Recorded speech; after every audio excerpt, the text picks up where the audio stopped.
All right. Hey, everybody. Good evening. Make sure that your audio is feeding through. This looks good. How's it going? It's going.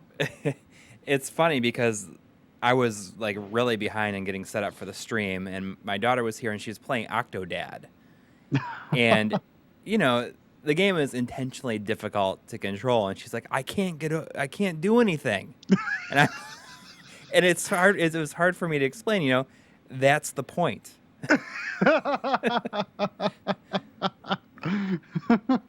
So she's like asking me a million questions, trying to get me to like pick up the crabs, and I was just like, I can't. I don't have time. it's not I easier gotta make for a me than it thumbnail. is for you. uh, Oh man. So tonight we're gonna be kind of doing a Saturn stream. I haven't. Variety stream. Yeah, yeah. I thought we'd like let the people decide what I'm gonna play. Uh, I have this Saturn that was modded for an SD card. It's called Phoebe.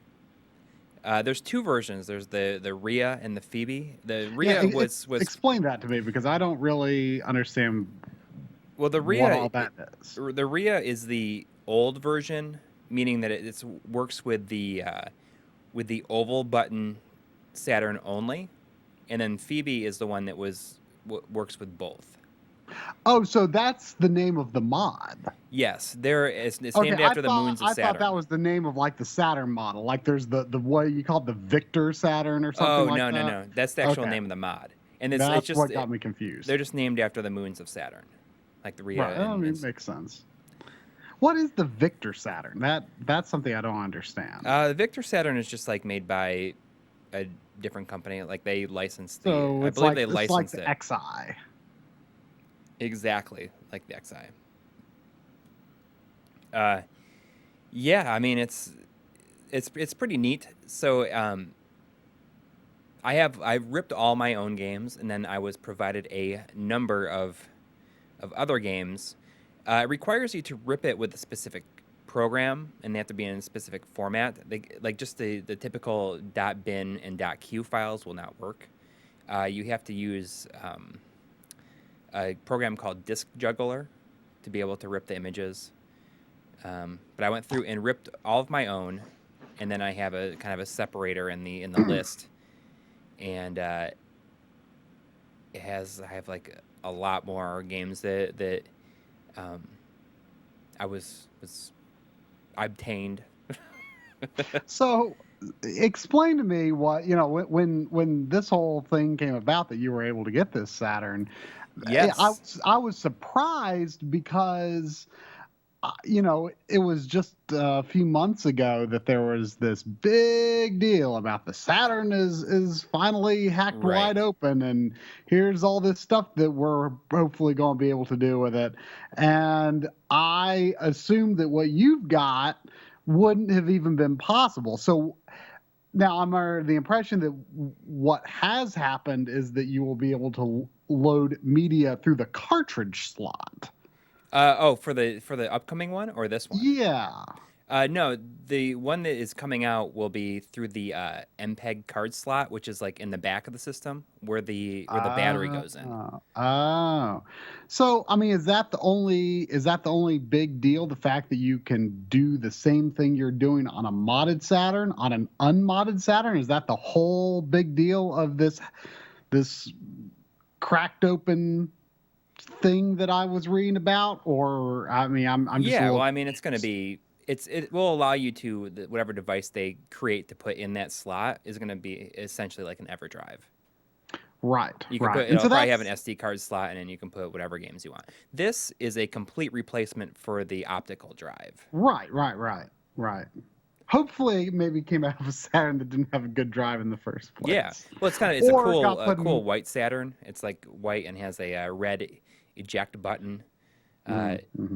it was given to me by a gentleman by the name of Drew Luttrell, um, who goes by This Old Console on. And he's in the chat. Oh, is he? Yes. Nice. Well, he turns out that he lives very, very close to me.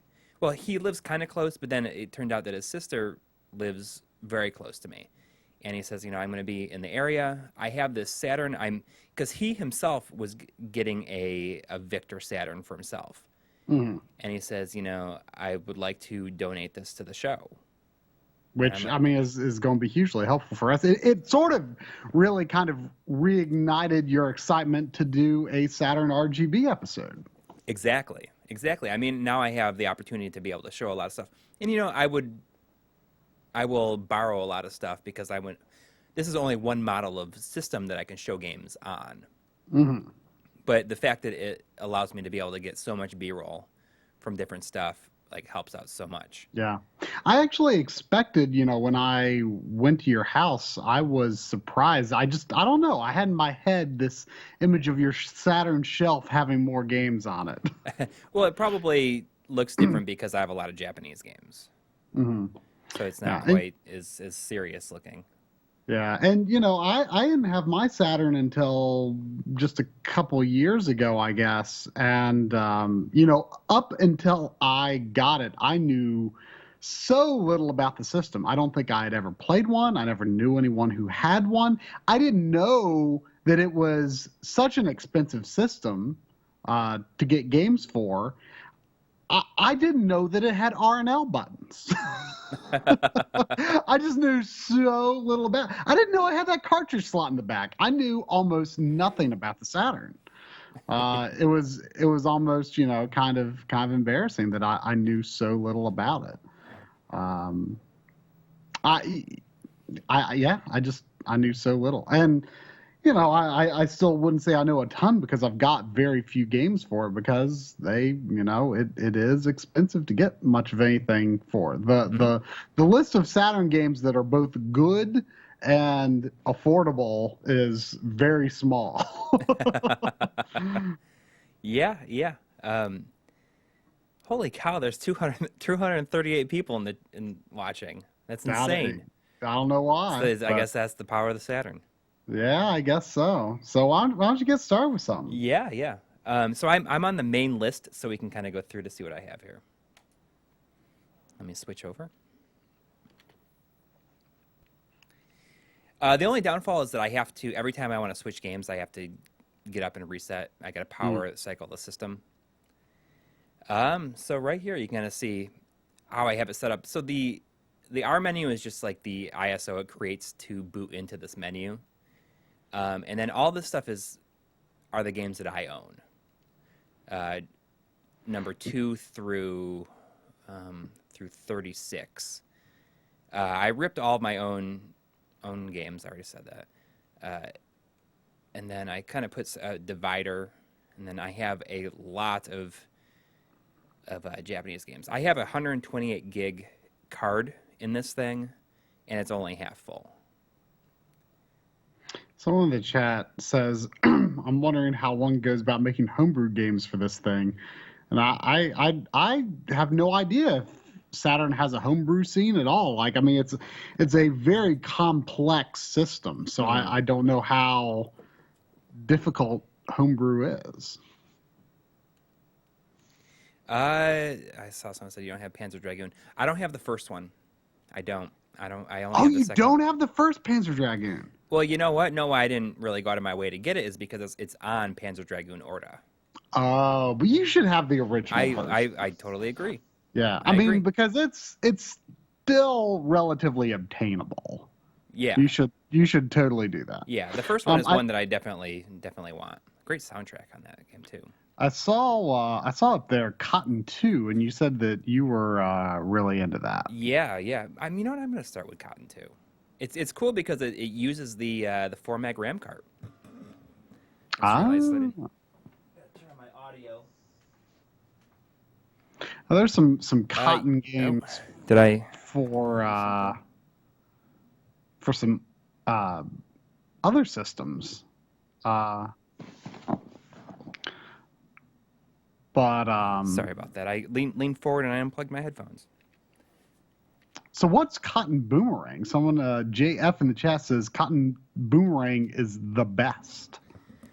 You know what? I haven't really played it. A lot of these I have not played yet. Should I just go through the whole list first? And just kind of Not look. necessarily. Why don't you just play? All right. Well, I'm going to do Cotton 2. Oh. My OBS will will crash every time there's a resolution change. So I have to go to the please wait screen every time I'm booting it. It doesn't do that for me. That's But if a game strange. switches back and forth between 480i, I think there's just something going on with my OBS. It didn't used to do this. Yeah, you should probably just you need to move over to Studio, I guess. Yeah. Well, we need to make an overlay to make to smooth that transition. Yeah, I know. We've been talking about it. Yeah. No, is it going to do it? Because I just switched to. There we go. Let me do this. Did it drop or not? No, it didn't drop this time.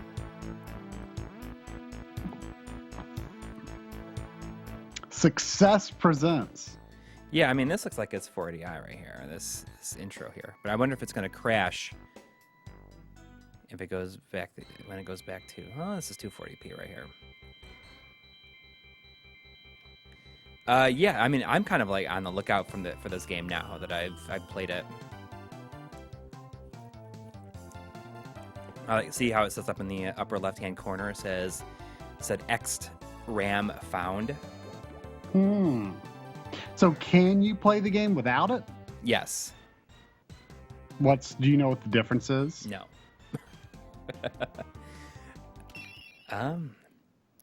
But it's kind of a gorgeous game.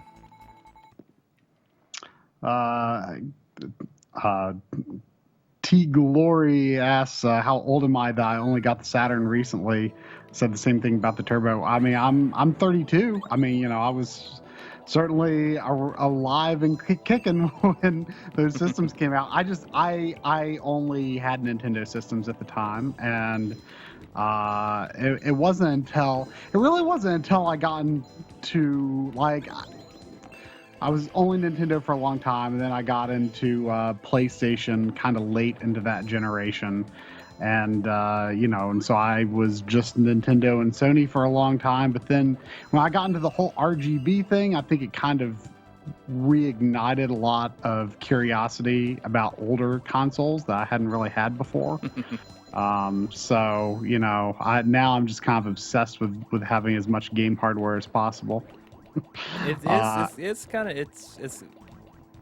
a slippery slope, as we like to say. Yeah, and I really had not given any consideration to the Saturn because I didn't, like I said, I never knew anyone who had one. I didn't really know what the big games worth playing on it were. I think the general perception that people have, especially people who are not really into retro gaming, I think people generally just assume that there's not really anything good on the Saturn, which is obviously not anywhere close to true. But I didn't know of anything that was critical, must play games on the Saturn. I just wasn't aware of anything, and I really wasn't looking to get into it if it wasn't for a friend just straight up offering to give me their Saturn. So I was like, yeah, I'm not saying no to that. And I think in some ways that further led to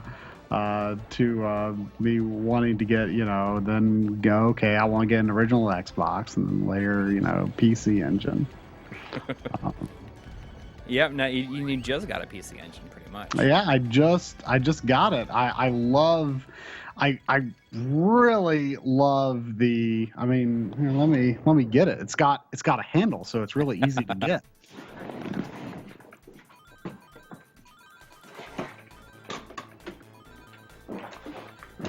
Here's my PC Engine.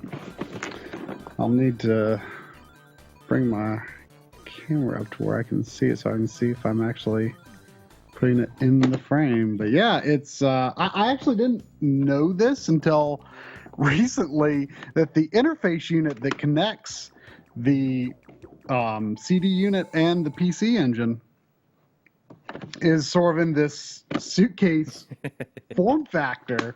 I knew about the interface unit. You take this lid off, and it's not permanently attached or anything. You just take the lid off, and then this interface unit connects the CD and the PC engine.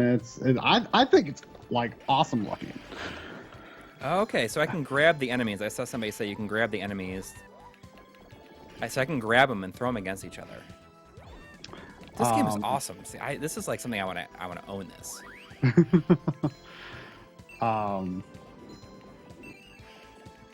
But yeah, I love how this thing looks. Like I think you have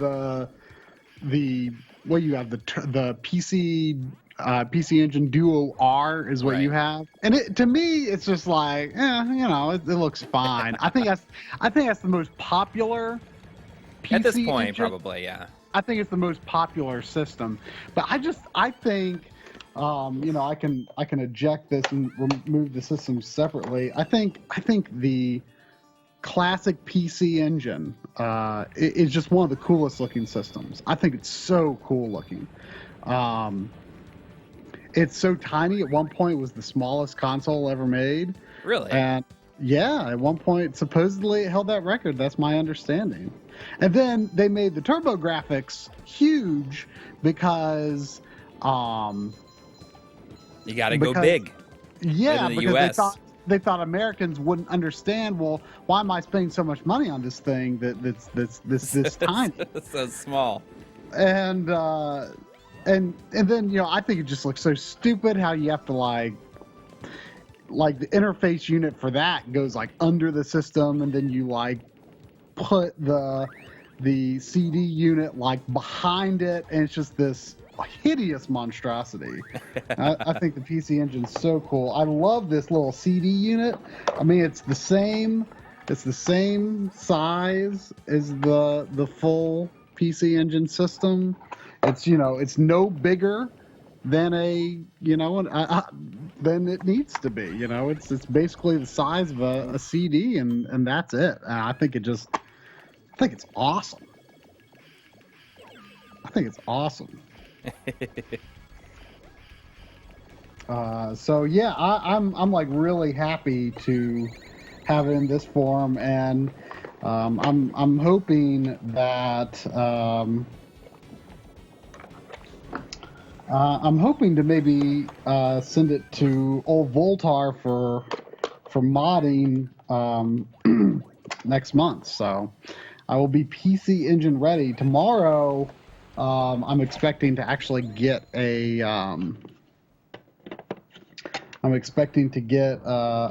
few games in the mail. I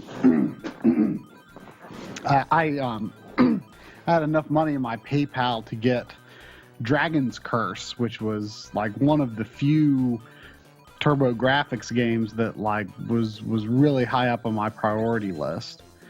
And I ordered it from someone on eBay, and he sent this message back saying, "Oh, I hope you really enjoy it and give it a good home, blah blah." And I responded saying, "Oh, well, I'm like a huge Monster World fan." So, and he's like, "Oh, I'm glad to hear you're a big Monster World fan. You might want to look at my other auctions, because I've got Dragon's Curse, right?" Well, I got Dragon's Curse. Okay. He said I've got Dynastic Hero and right. Monster Lair. Oh, did you get Dynastic Hero, the Japanese version? No. Okay, you ended up not doing it. Why? Oh no, I'm just wondering. No, well, I mean, I looked around and there's like a bunch of them, and it's not like crazy expensive like the American version is. And I don't even know if I want to get that, because I mean, it'd be hard enough to How play. How funny would it be to show version. show that though, instead of like Wonder Boy in one episode? Since it's the same game. Is that why you got excited? Yeah, just because like it's a good. It's the same game basically, yeah. Yeah. I mean, you know that it sells for the American version is like over $1,000. $1,000 for the American version? I didn't realize. I'm totally serious. Yeah, the Japanese version's like, I don't know, 35, 40, something like that. I mean, it's not cheap, but you know, in the grand scheme of PC engine TurboGrafx, it's not that bad.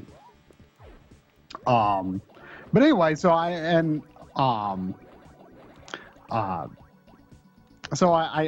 didn't actually my PC Engine CD unit actually came with a copy of Monster Lair, but the disc is in really rough shape and it doesn't seem to want to load past the title screen. But I tested some other stuff and the unit seems fine. Maybe you can take it someplace and get it resurfaced. Yeah. I mean, it's not a priority right now. I have it too. I have the Japanese version. Yeah, but you know, I am interested. But anyway, so you know, I looked and I didn't buy those Monster World games that he had, but he had this. I'm sorry that I'm really, really bad at this. I mean, it looks fun. Oh wow, that Nautilus's tentacles are very, like, it's kind of interesting how they're animated. There's a lot of rotating sprites in this game. You know, we're like at 290. We might pass 300 viewers for the first time ever tonight. What? Just like a stream of us by ourselves? Is that really the popularity of the Saturn? Maybe. I mean, we get a lot of requests for a Saturn episode, but it's not like, I feel like we get more requests for like Dreamcast or original Xbox than Saturn. Yeah, I'd say so. But we do get a lot of Saturn requests, but maybe Saturn fans are just kind of quiet, reserved people who don't, you know, make a lot of demands.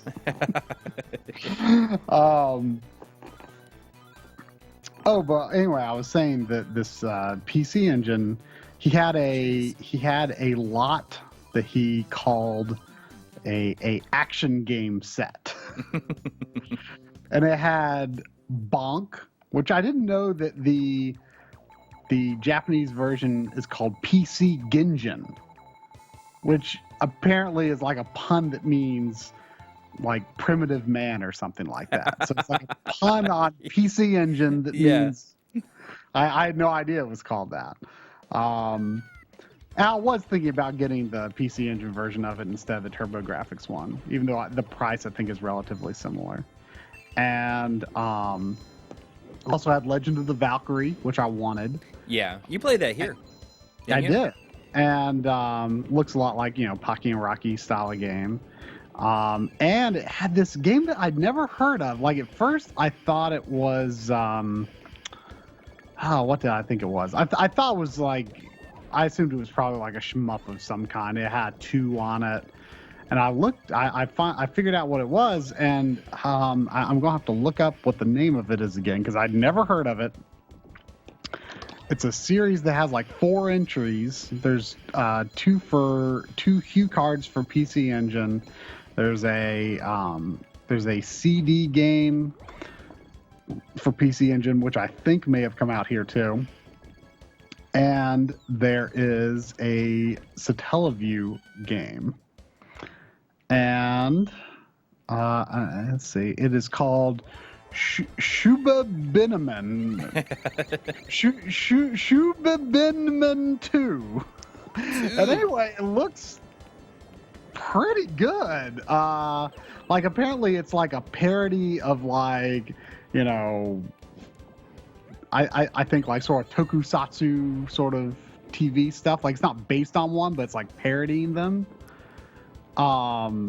And like the first game apparently has like some swordplay and stuff, and like the second game is just like shooting. But like at the very least, the first 2 and maybe the first 3 are all have co-op. And the second game it kind of looks like co-op Mega Man. It looks like kind of awesome. How bad can it be? How bad can it be? And the whole package was like $50, which like, and you wanted it anyways. You know, I wanted those other 2 games anyway, and I'm like, hey, I'll give this third game a shot. It looks good. Yeah. And I'd never heard of it. It might be an interesting series to get into.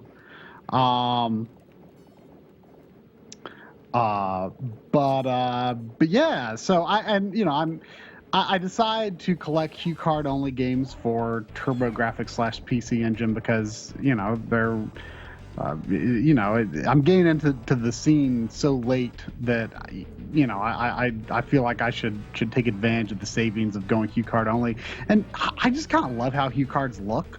Yeah, especially the Japanese ones. Yeah, the Japanese ones have like super cool artwork. The American ones are pretty lame. But the They're Dragon's just Curse like, you got is US. it is US. I mean, it looks okay, for a US TurboGrafx. It's just kind of orange and has the font on it. But usually the American Hue cards are pretty lame. But the Japanese ones have like awesome artwork. So I'm primarily going to get Japanese games where it makes sense. And with the exception being something like Dragon's Curse, that's a game where you really want to be able to understand the text. Yeah. But I would say most games of the era, it doesn't matter that much. So yeah, but I love the artwork on the Hue cards. I mean, I think that looks kind of cooler, to be honest, than like the artwork on a lot of the boxes. Like just something about the artwork, just this nice, neat, tiny little picture with a lot of detail. I just really love that artwork. But yeah, it's a shame that the American ones are not as cool, but it's okay. I saw a picture of the Super System 2 card for TurboGrafx, and it looked identical on the front to the Japanese Super System card. Really? Yeah. The system I bought came with a System 2 version 2 card. And so I bought a Super System card separately. And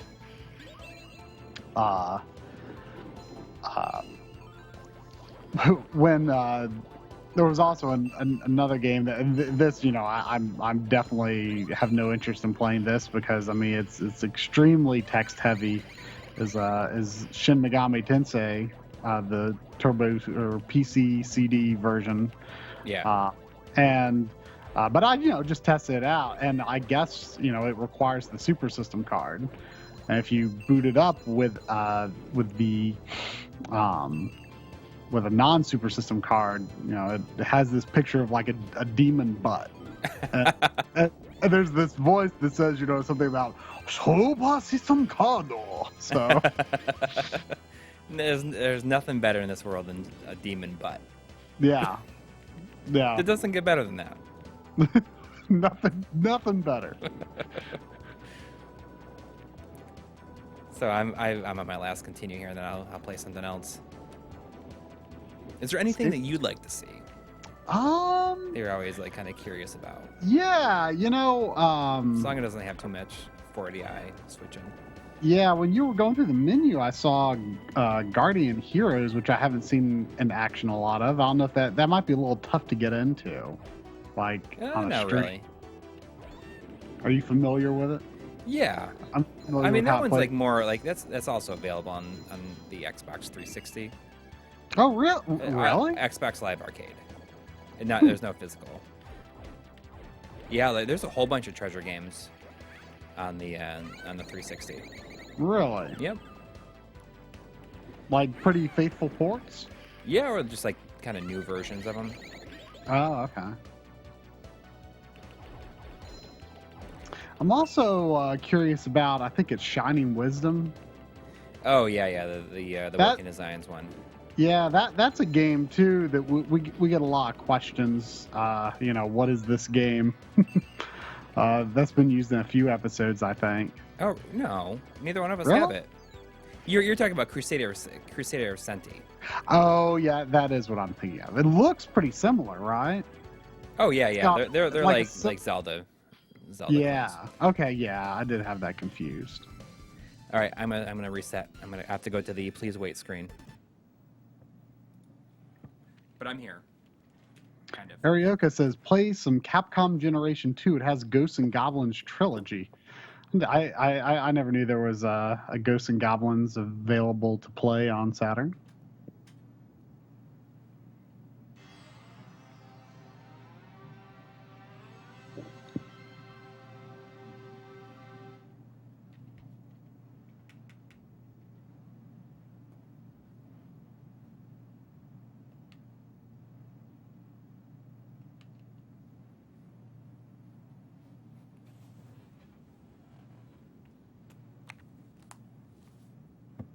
Okay, I'm back.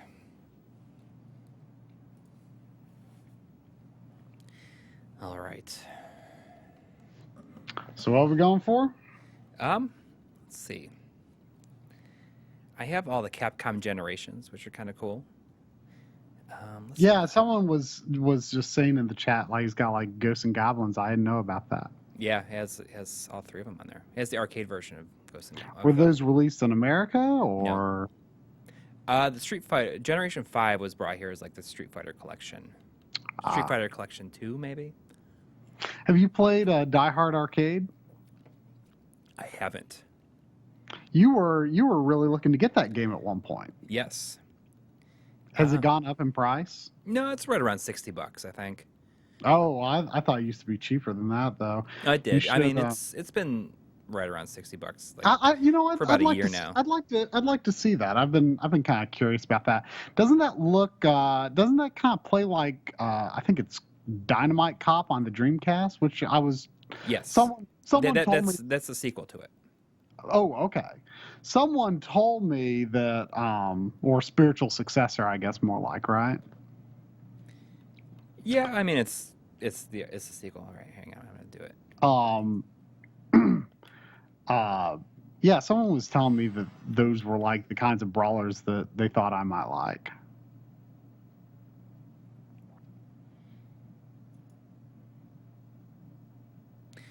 Well, this would be your chance then to see if it looks like something you'd enjoy. Yeah, I don't know if like Dynamite Cop is a more affordable alternative. I see somebody talking about Princess Crown. That is a vanilla. Yeah. That's Vanillaware. Well, before they're Vanillaware. Yeah, it was. You know, well, did it go down? That was to prevent that. It is, but I think that the whole game might be 480i. Huh? I mean, this looks like it is. Well, maybe not. Sorry about that. It's going to keep on happening, I think. As long as... Let's see. We'll see what happens. We've got 317 people watching this stream. I don't know. We've never reached this many people before. Oh, look at that! Look at this title screen. The title screen is pretty great. Yeah, that helicopter that was flying before the title screen looked kind of awesome. Oh, now I see the title screen. Wow. Look at that.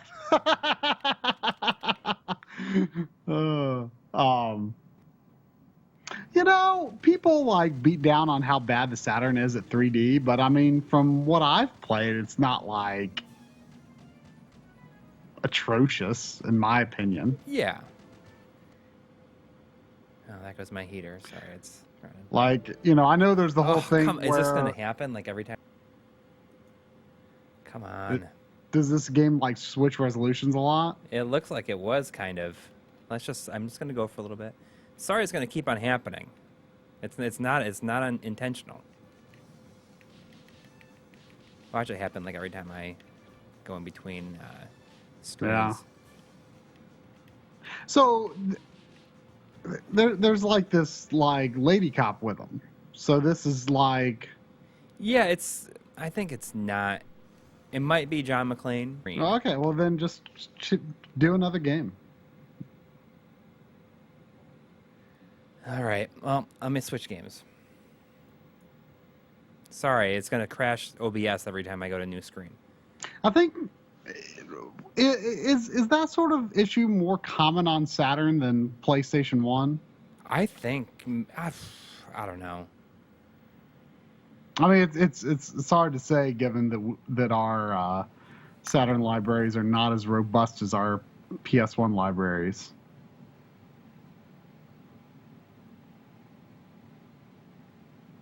Someone was asking, speak more to the device that's letting us do this. It's a what did he call it? I think he called it a Phoebe, which it's a replacement for the CD drive in the Saturn. It's a SD media launching thing that goes in the drive bay and plays the games that way.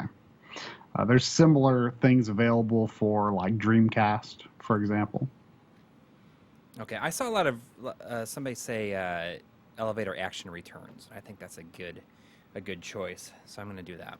That's one of the more expensive games in the system too these days. What is it? Elevator action returns. Oh yeah, I heard of it. Classic Gaming Quarterly did a really good video on it. Like elevator action is not something that gets me excited thinking about the original arcade elevator action. But this is this like a total reimagining? Well, it starts off like you think it's going to be the same as the other game, but then it switches into like kind of a Rolling Thunder-esque game. Interesting. I mean, I could definitely see it taking that direction. I mean, that sounds like Donkey Kong 94, where it starts off seems like the same old thing, but yeah, it's an arcade game. It's based on it, but I don't know if it's exactly the same as the arcade, or if they added a lot for the home version. Oh, someone is saying try Assault Suit Lanos 2. Have you ever played it? Oh yeah, I own it. I will be doing a video on the entire series in the next few months at this rate. Oh, that sort of dissolve in of the gun on the title screen was different. Oh, see, you've converted me. Like I am an A and B. Oh yeah, person. B jump. Yeah. I can't believe after all these years. Well, I mean, the first. Okay, so who am I supposed to be? Cart Bradfield, Edie Barrett, or Jad the Taff? I guess I'm Jad the Taff because it selected it automatically for me. Oh, there's a time limit on the thing. Well, he's slow, but has the most power. Oh, well, he's green, so that's okay. Yeah. Mission 1, read after image. Whatever that means. So this is one of the most expensive games on the system, you say? Yeah, it's pretty expensive. I wonder about the Japanese version. No, there is no U.S. version. The Japanese version is the expensive Oh, one. this is it. Yeah. Oh, okay. Yeah, I mean, I've honestly never played beyond this first level. It is actually on the Taito Legends 2 compilation. Oh, okay. I thought that was only arcade, or is this an arcade port? It is an arcade game. Yes. Okay.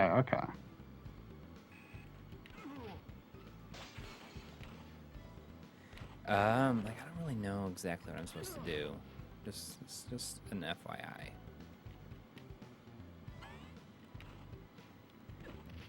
I've not played it very much. Whoa! I just jumped on the elevator shaft. There's graffiti on the wall that just says banana. I see that. Banana. So I went in that room and got the data.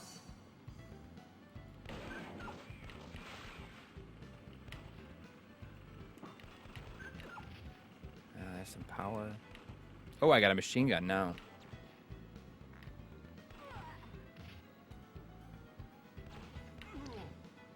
Well, we were over 300 people. I think that we lost the opportunity because there was so much crashing. Yeah, well. Yeah.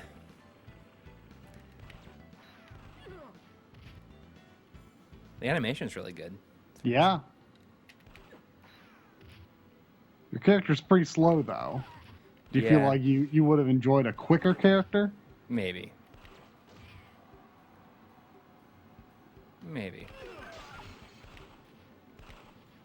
Create a new society.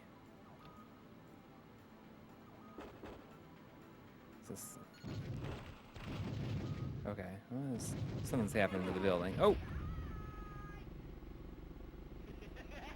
I blew up the building. Oh, that's cool.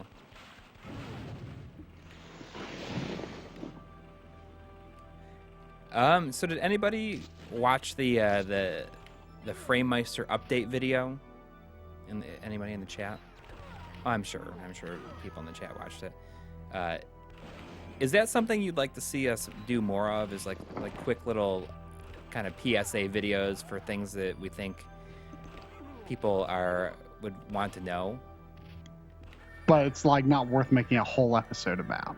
Right. Like we would never consider something like that like a full episode, or even like, you know, something to release in the place of an episode. Like Coury is still going to make for release hopefully this coming weekend a what we would consider a proper episode. Right. I saw somebody asking about it earlier. I think it might be, maybe it was just somebody who was in the bonus stream that we did when we were kind of figuring out your restream, which I am not using tonight, I realized. I'm not using Restream.io. I totally forgot. Well, set it up when we make the move to OBS Studio. Yeah. What was I saying? So I guess, should I just tell everybody what next week's episode is going to be? Yeah. Okay. So we had a chance to get a hold of this kind of a very rare device called the Vistion portable dockable entertainment system featuring Game Boy Advance. It's like the first time that Nintendo ever licensed their portable hardware for something, and it's just kind of a portable DVD player that has a Game Boy Advance slot. He has a Game Boy cartridge slot in it, and it's pretty cool. It's not like some secret amazing. No. It's there's nothing secret or amazing about it. There's just not a lot of. There's no videos out there on it. Mm-hmm. And it has like a video output, so we can kind of compare it towards other things. But there's nothing special about it. It's just pretty cool. Mission to cross the breeze. See, now it's no longer vertically scrolling. A few people are asking questions about the modded Saturn. Do you want to sort of explain it again? Yeah, it has the optical drive removed, and there's an SD card loader called the Phoebe in it, and you can load ISO limit or images. Now this is a Model 2 Saturn, is that right? Right. And then the Model 1 unit uses a different, has to use a different. Well, yeah, this uses the Phoebe. The Model 2 uses a mod called the Phoebe, and the Model 1 uses one called the Rhea. I think the Phoebe will actually work on the Model 1 as well. Oh, okay. And they work in any Saturn console? I mean, like, any region, point, yes. Any region of Saturn, I mean? Yes. That is correct. Is there a white Model 1 Saturn? I don't know. No, I don't know. Yeah, I don't know. I love the Japanese Saturn, the gray and the blue. I wish we had that here. I just love how it looks. Yeah, I want to get a controller for it, just in that color. Here, try to be entertaining, because I need to go to the bathroom all of a sudden. All of a sudden.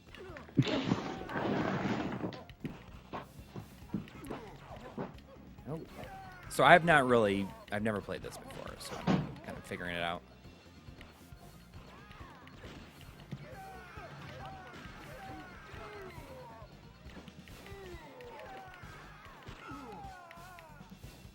Jeez. Oh, good. I can be somebody else. Be her. Oh yeah, she's a lot faster. She looks cooler when she shoots her gun too. I want this as a boss.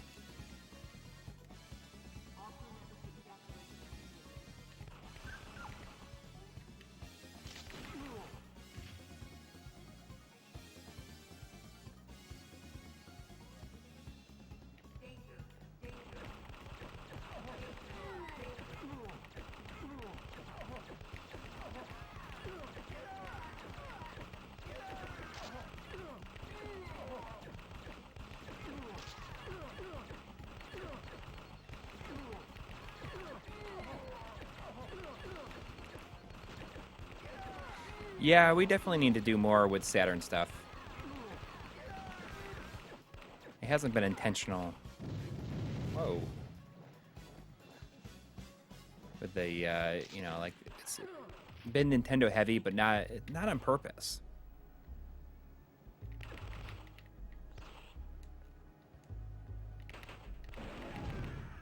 Oh, that guy's on fire.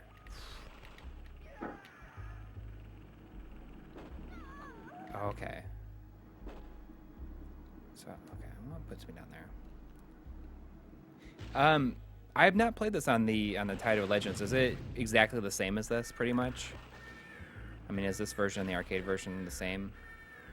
I mean, I feel this one is probably a little bit better because it's 240p.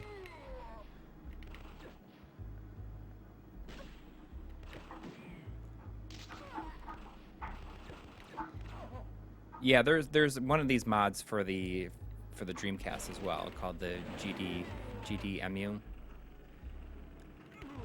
But after using this mod, I'm definitely a believer. I would like to get the GDMU at some point. I think it'd be a great video to do, like this and the GDMU. I mean, there's also the PSIO, the PlayStation one. But I heard that the compatibility is not very good right now.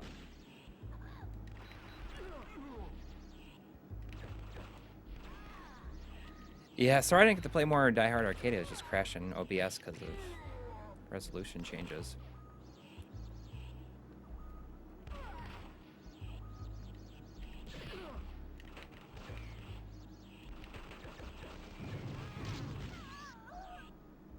Jeez. I'll try. Play as Cart this time.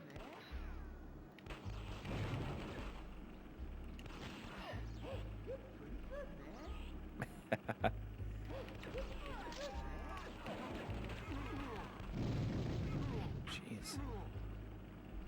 Oh, he flips when he jumps over the gap. That's pretty awesome.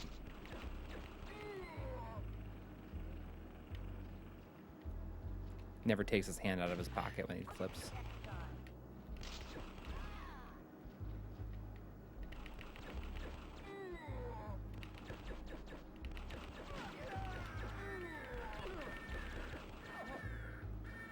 Uh-oh, here we go.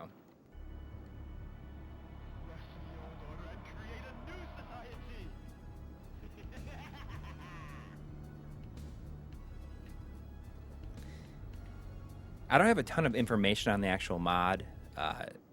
The unit with the mod in it was given to us. I think if we do an episode on it, then I'll really get into researching it.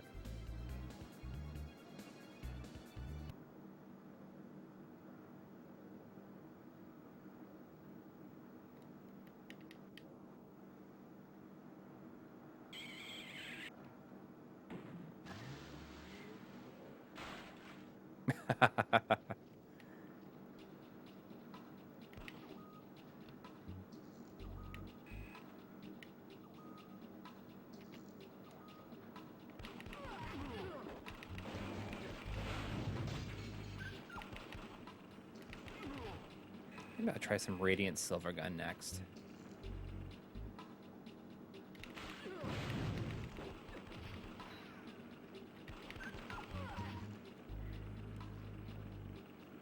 Oh, I gotta go down there, that's why.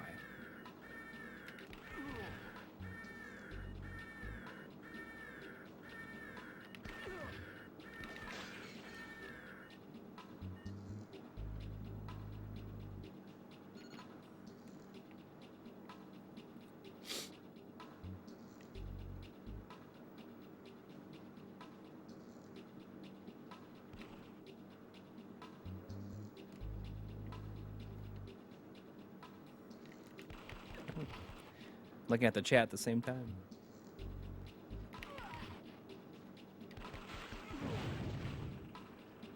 You're kind of seeing why we like to have two people when we stream.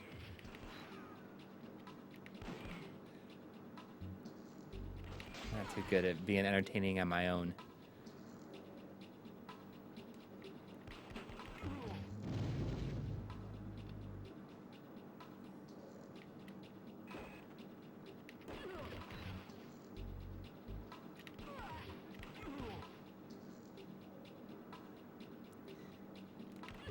I do wonder. I think this game is maybe around $150 plus at this point. Yeah, he may have fallen in. There he is. All right, we're still in elevator action. Yep. Oh, I see Jake F here says that Dark Savior is his favorite Saturn game. That's actually really interesting to hear because that was one of the games that came with my Saturn. I had not heard of it before then, and I've only play tested maybe the first 40 minutes to an hour, and it is a unique game. Like, I always get that one confused with. Is it a climax game? Kind of like I Landstalker? Yes. It's yeah. Are they the people that made like Landstalker and Alundra and all that? Yeah. Yeah, it's from them. Yeah, it's such an odd game that I have no idea if I'm really going to like it. I do not like Alundra at all. And as a result, I've been cautious of Landstalker. But since my Saturn did come with this game, I feel like I'm going to give it a fair shake. It's just it's too bizarre to not really give a try. Like it's like this isometric platformer, but when you fight people, it's like you get into this RPG like battle that kind of plays out like a fighting game, and it's just really weird. You should get their, what is it? Time Stalker was the Dreamcast one that they did. Yeah, I always forget that exists. Like I've heard that classified more as an RPG, but people tend to abuse the RPG classification, so I don't really know if that's accurate or not. Yeah, I don't know really anything about it. Anyone in the chat know anything about Time Stalker? Is it worth looking into? Is it different from the others? Oh, like Alundra just drove me nuts because it seemed like after the first dungeon, like they just tried to make it incredibly obtuse. Yeah. And difficult. I liked it. But I haven't finished it though. No. And it's known to have like a ridiculously difficult last boss. I don't remember the last boss specifically, but yeah, I did not like that game very much, even though I finished it. Probably like my favorite thing about the game is the music, which the guy who did the music for it is the guy who did the music for both of the Gravity Rush games, which is really interesting. Yeah, it's interesting because that's like he's done very little video game stuff. Really? So it's like Alundra and Gravity Rush 1 and 2, and that might be about it. Huh. Let me look him up again because he's done like a lot of anime and stuff, I think. Supposedly, from what I remember reading before, he's supposedly personal friends with, if it's the person I'm thinking of, maybe I'm thinking of someone else, but I think it's this guy. Supposedly, he's personal friends with the Japanese voice of Donald Duck. And he does like a very good impression of it, and it has apparently been asked by the Japanese voice of Donald Duck, if anything should happen to me, I want you to be my successor. It's so random, right? He's done apparently the Sakura Wars games, at least some of them. Uh-huh. Alundra, and both of the Gravity Rush games, and that's it for video games. Otherwise, he's done mostly anime and some films. And he did Gravity Rush 2 as well? Yep. Did you finish that yet? I have not finished it. Okay. I actually haven't had a chance to play it since our little bonus stream. Well, I mean, technically, I've had a chance to play it, but I prioritized finishing Resident Evil 7 instead. But I'd like to resume it shortly.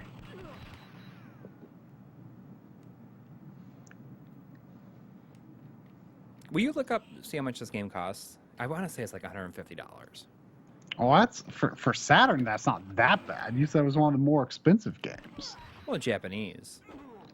Ah. I might be wrong. Elevator Action Returns. There's several. It's like weird because there's some like 200, 220, but then there's like several 275. Here's a 300. Okay. There's a 370, a 380. It's all over the place for some reason. That's pretty expensive. Oh, it's expensive, but I mean it's no Panzer Dragoon Saga. No, but not many games are. Yeah, not many games are. Uh-oh. Jetpack guys, of course.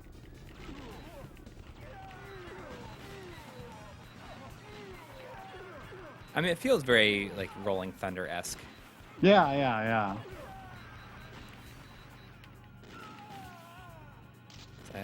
Sort of like any. I feel like any game where you're like where it's sort of a taller, skinnier sprite, and you just like walk slowly and shoot people, makes me think of Rolling Thunder. Yeah. All right, that's a game over. I'll switch games.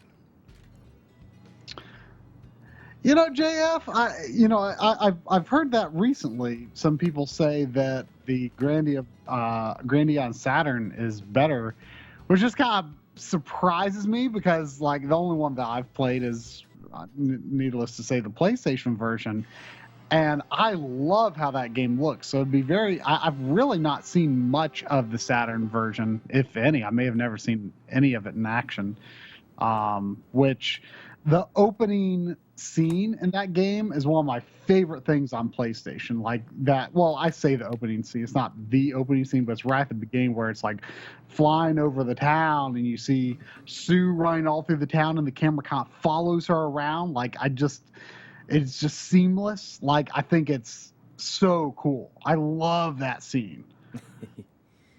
I saw somebody ask for Keio Flying Squadron 2, so that's why I'm just gonna play it. Isn't that's a pretty expensive game, right? The Sega CD version is, yeah. It's probably the most expensive game on the Sega CD. Ah, okay. So what about the Saturn game? Is it Japanese only or is it in the US? It's Japanese only.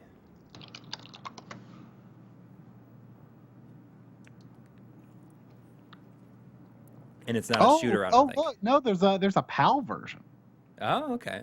It's on eBay from Australia. Boxed is $219. Man. Yeah, that's what I'm seeing a lot of actually is PAL versions. Oh, here's the Japanese version. It looks like it's $125. That's pretty expensive. Yeah. Keio Flying Squadron Sega CD, $1,000. Right? But then the Mega CD version is $90. Yeah, I mean, it would be. Is it the Mega CD version is only $90? That might be worth getting. It might. What I'm looking at here might be disc only though. It looks like it's in just a generic case, I think. Here's the complete one that's $144. This kind of, she marches when she walks. It's kind of funny.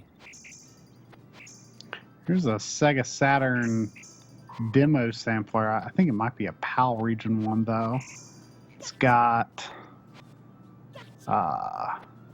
playable. Oh, there's is that a Tanuki back there? I see that. It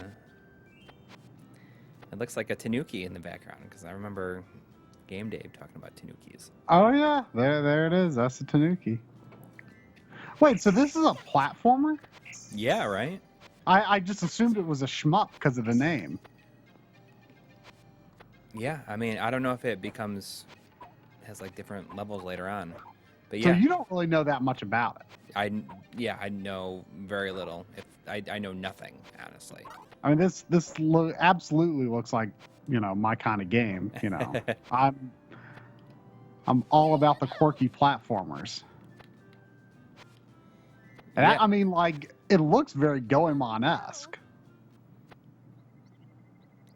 Well, it sends you back pretty far if you die. Yeah, I could see the Goemon inspiration here a little bit. Gotcha. Oh no. Jeez. That again has a game over. I like how your coins are like these giant rabbits. Yeah. It's like the largest generic collectible ever. Gotcha. Beat it. A lot of rotating sprites in this one, too. So there's like another kind of weird game that I have on here that it's very expensive, and it has maybe the best name of a game. At least I think. Okay. It's called Try Rush Deppy. Try Rush Deppy? Yeah. It's kind of like a weird racing game, maybe. Oh. I guess I can throw that. I think it's a pretty expensive game as well. Speaking of game names that we like, you know, there's that Bayakun, right? Oh, I almost played that tonight. That light gun game for PS1. Well, and this isn't a spoiler. This is safe to say, I think. In Resident Evil 7, I saw one of the sort of the background objects, and I actually saw it a few times recycled. There's like it looks like a board game box, and it says, "Oh, fishing." This has got a picture of a cartoon fish on it. It has the exclamation mark after the O. It just goes, "Oh, fishing." That's amazing. I don't know if you saw, but I was. There's a sign in the background here, and the background just says, "Don't litter." I don't know if you saw, but I was tweeting some screenshots that I took of Resident Evil 7. Oh, the CRT stuff I saw. Some of the CRTs. There was I found a CRT in it, and I found a few of them that had component and VGA alongside 3 composites and an S video, which I feel like might be kind of like a holy grail TV, and I can't help but wonder if such a thing exists. Because like if it's got VGA, then it has to be capable of doing 480p. Right.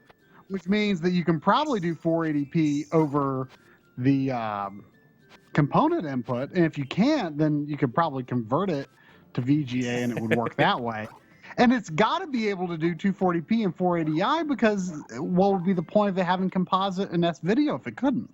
I don't know. Do you think that they thought about this when they designed that model? Well, I'm sure they had some sort of like CRT dork, you know, do the design all the CRTs. There's like a lot of TVs laying around the place in the game.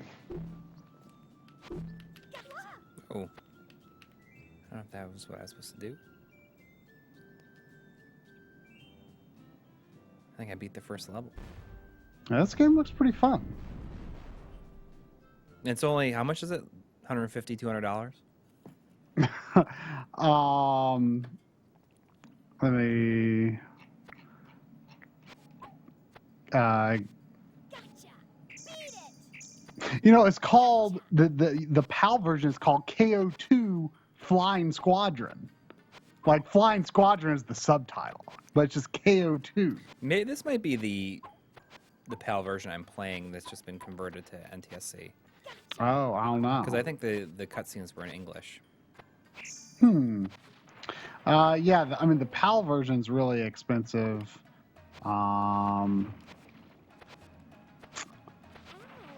Yeah, that's an art book. I'm trying to find like the Japanese. Oh, okay, here we go. It's like 220 or excuse me, 125. The Japanese version. Can I pick up the umbrella? I can. But then a disc only mega CD is like $90. For the first one. Yeah. That's not. I mean, that's expensive too. I don't know if I'd do that. I don't know if it looks. I used it in the first, I used KO Flying Squadron in the Sega CD episode or the Genesis episode. And the music was when it became the Sega CD was from that game. Ah. Are you gonna buy this game? If you ever came across it for the right price. I mean, it would have to be a really right price. But I mean, it looks good. I mean, I like the look of it. I wouldn't necessarily be opposed to getting because kind of like how I decided to go Hue card only for PC Engine. I've kind of ended up in that realm for Sega CD. So yeah, that's true.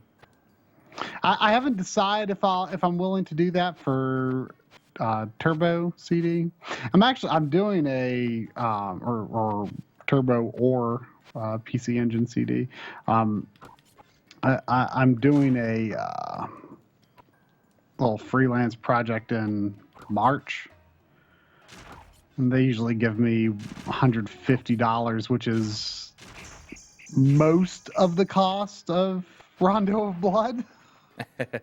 I'm thinking about just it's like the game to have on the system. Yeah, it's like what's even the point of having the CD add-on without that game, Like especially someone like me who's,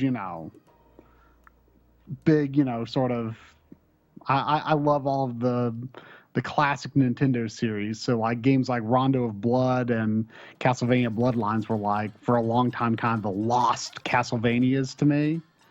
And of course, I played Rondo now on. Oh wait, hang on. Virtual console. It just went to a shooter level, and I think it has the music from the first game. Oh. Yep, that's awesome. Yeah, this is the music that I used in the when it became in the Sega CD. Is it like the power up, and it goes from the Genesis to the Sega CD. Is it like a remix of that, or is it exactly the same? It sounds almost exactly the same to me. But it's impossible to tell. Yeah, the background in this kind of makes me think of one of the levels in Freedom Planet. Yeah, a little bit. Which looks amazing, by the way. I don't know if I showed you the footage. The footage for two. The Panda Cop, you could play as her. Yeah. And she looks like really fun. Like she's got this like spear and she can like do all these cool moves with it. Yeah, it looks great. Like we're basically just really, really hoping. Like I feel like it's almost like a shoe-in. Once Freedom Planet gets ported to PS4, like Limited Run doing a version of that's like. Like, there's no way they wouldn't, right? I mean, that is like my most wanted. It's probably like my most wanted digital only game.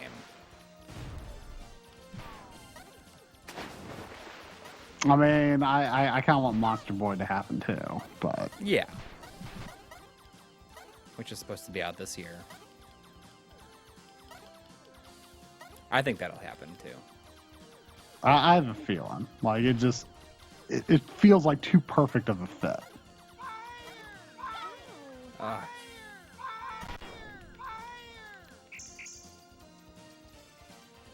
Okay, so this game is actually pretty awesome. It kind of took me a minute, but yeah, it's pretty awesome. Yeah. You know, it still just blows my mind to think about the Saturn being Sega's most popular console in Japan. Yeah, Like, just because it's so unpopular here.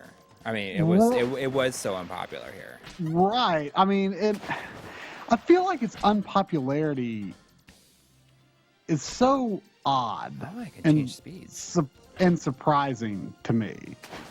Like, as popular as the Genesis was, like, I don't know. Like, I've just got this mindset of like, well, I liked the last one, you know, so I'm going to get the next one. And, you know, I mean, it's like Nintendo. It's just never a question for me. Like, it's like, is the Switch worth it? Of course it's freaking worth it. I mean, I'd buy every Nintendo system, you know? There's just zero question for me. And, like, to me, I just don't understand. Well, if I loved the Genesis, which at the time I didn't, I do now, but, you know, it's like, why would those same people not just buy a Saturn? Like, it just didn't, like, you would, I don't know. Well, because the 32X was like maybe too many people. Sour people? Oh, yeah. I mean, the Sega CD and then the 32X.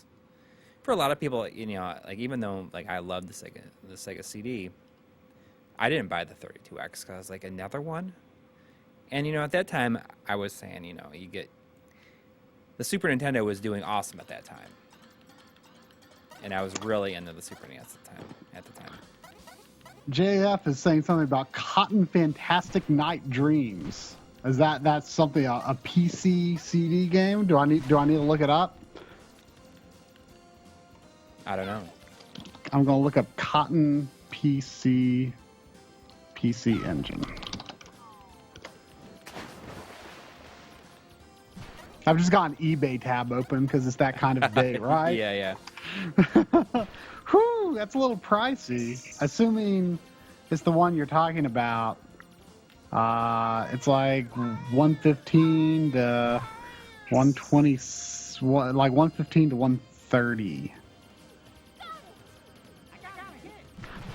Ooh, but the spine card is apparently worth bumping it up to 230.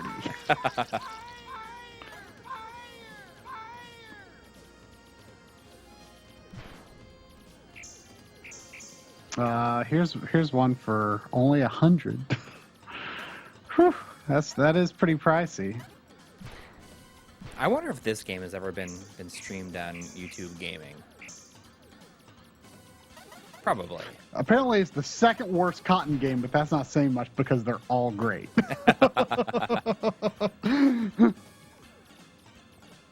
Now, is Magical Chase for the TurboGrafx 16, is that a Cotton game and it's just rebranded for the US? Magical Chase? Yeah, it's like the most expensive TurboGrafx 16 game. Really? Even more than Dynastic Hero? Well, in the US, it was released in the US. It's a US game. I thought, but Dynastic Hero was whoo!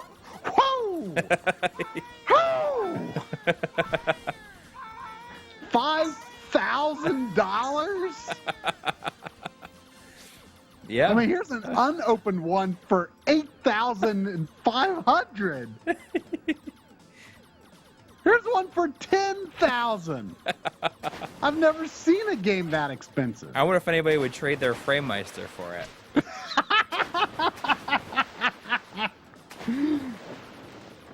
But apparently it's its own game. That's what people are saying. There's a Japanese version, much cheaper and only a few changes. And here it is. Yeah, it's called Magical Chase. It is called Magical Chase for PC Engine. Complete and in very good condition is $589. Jeez. Wait, the Japanese one? Yeah. It's much cheaper. It's much cheaper, but still really expensive. You can get the Magical Chase case only for $40. Really? No manual, no game. Just the case that says Magical Chase on the side. On the spine, and that's it. Yeah.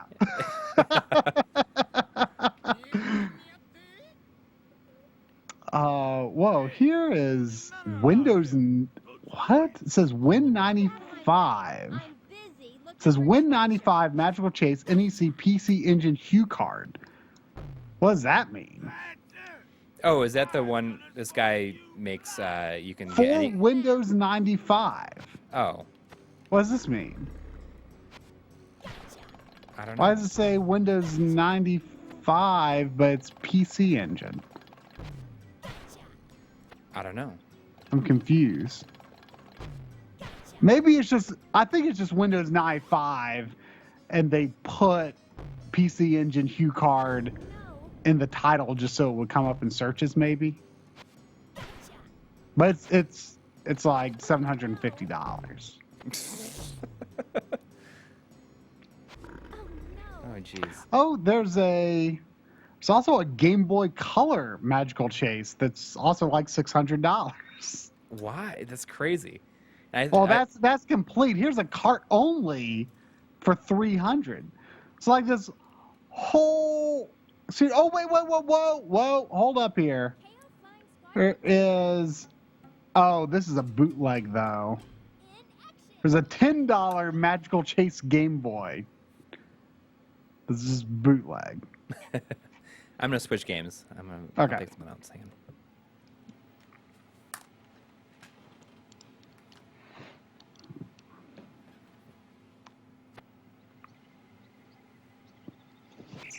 Gotcha! Beat it!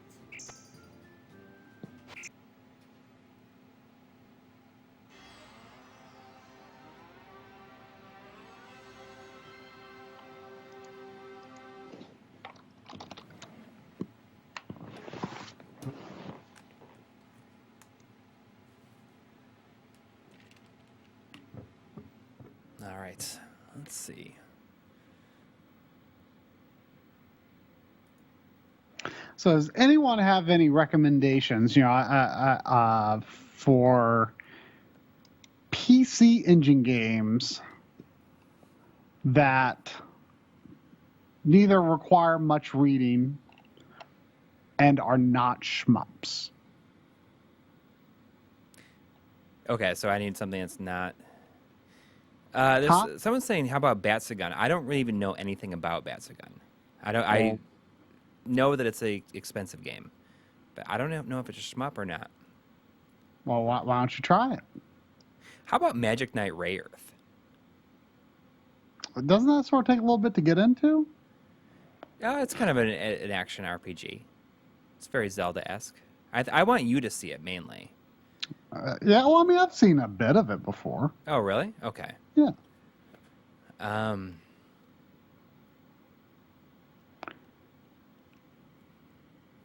Someone's recommending Kaze Kiri, a ninja action game. Is that related to my PC Engine request?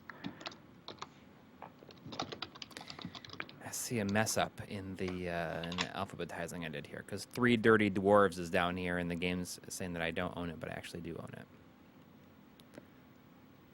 Oh, that's a Super CD game, and it's very expensive.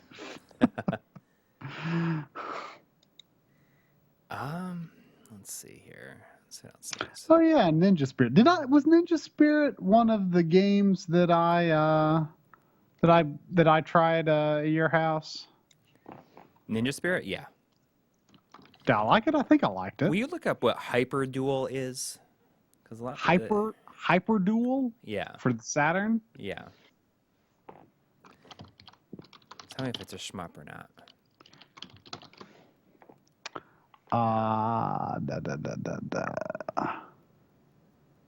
The game story is not well known as there is no English translation.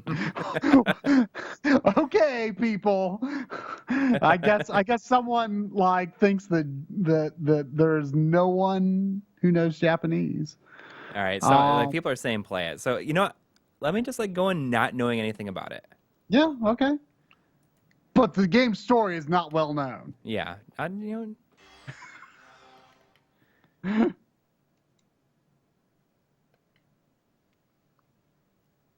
don't have to tell me everything about it.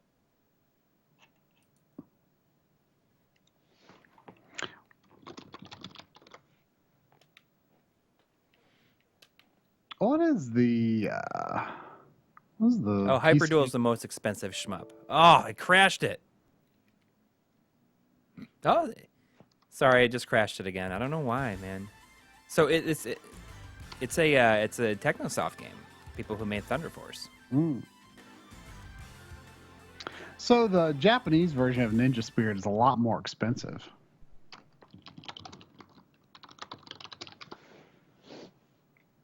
Hue card of Ninja Spirit's like $40. I can play arcade mode or Saturn mode. I'll play Saturn mode. Yeah. Oh. Keith. Oh yeah, legendary. I think yeah, I'm interested in legendary acts, and I'm interested in both of them actually. Oh, this is gonna switch them back and forth. Oh, there we go. Maybe not once you start gameplay. Oh wow, this looks awesome.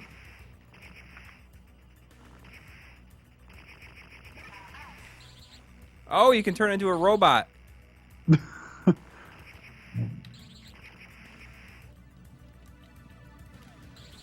a 2-button game. It's like. It looks like. It looks awesome. Yeah, it looks like a very. It looks very simple in some ways, but there's like a lot of stuff going on. Apparently, the audio got like massively desynced. I mean, there's nothing they can do. I mean, it might be just because it's the stream crashing, the program crashing. Like how? Let me see. Here. Oh, wait! Someone says no audio sync off, and I just joined back. So maybe if you stop streaming, refresh the stream or something.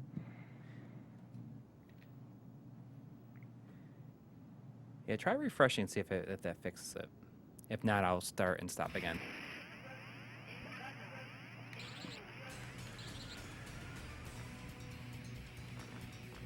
So what's the title of this game again? I'm going to look up how much. Hyperduel. Hyperduel Saturn.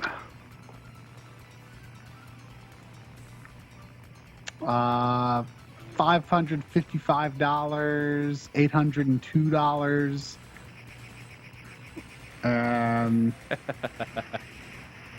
Yeah, not a lot of options either.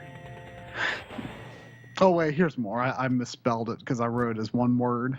All right. I'm gonna start and stop.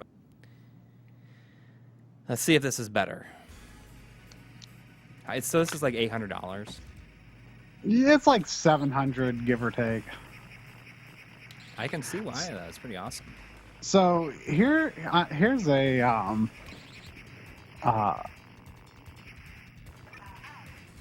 here's a Saturn lot that I came across on eBay.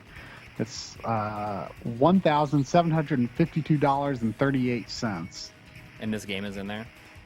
And the game is in there. It says Sega Saturn Derby Stallion lot, Hyperduel plus other shmups. And it's a clear Saturn. It looks awesome. I've never seen it before. It's $1,000 or $1,500. I don't know. It's a clear Saturn. It's got a clear controller with like multicolored buttons. I think I've seen that controller before. Oh, this game is amazing. Oh, it's got a game with Sagata Sanshiro in the lot. I didn't know he was actually in games.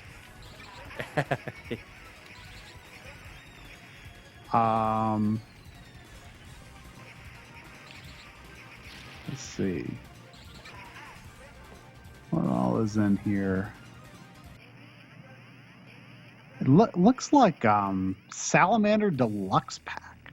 You should try that. I wonder I forgot that there's a I think Saturn I have that. version of it. I think I have that on here. Yeah, I'd like to see that. Because that being like one of the very few shmups I'm somewhat familiar with. I like the Japanese cartridge for that game is like the coolest Famicom cartridge. Like I kind of want to get it just for that. Really? What's so special about it? It's like this transparent green. Really? Like you've never seen it? No. Oh, you know, actually, maybe I have.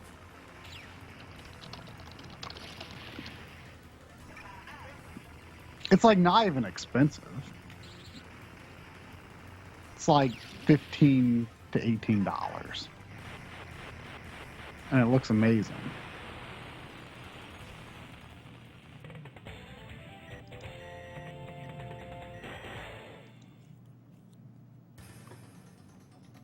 This game is awesome. It's not like $800 awesome, but man.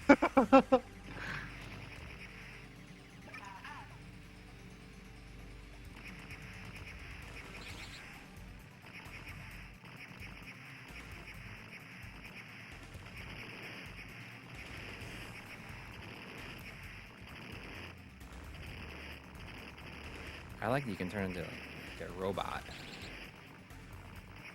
Who doesn't love spaceships that turn into robots? It's like a Robotech. It is pretty awesome.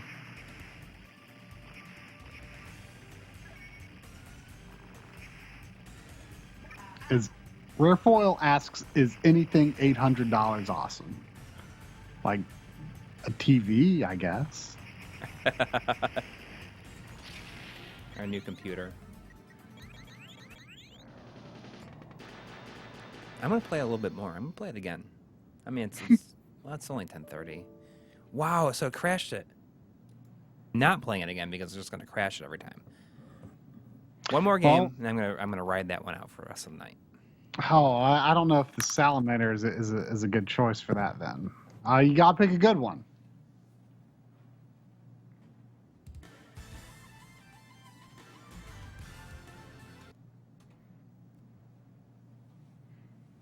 We need to use this experience as our excuse for actually building a template to use in OBS Studio.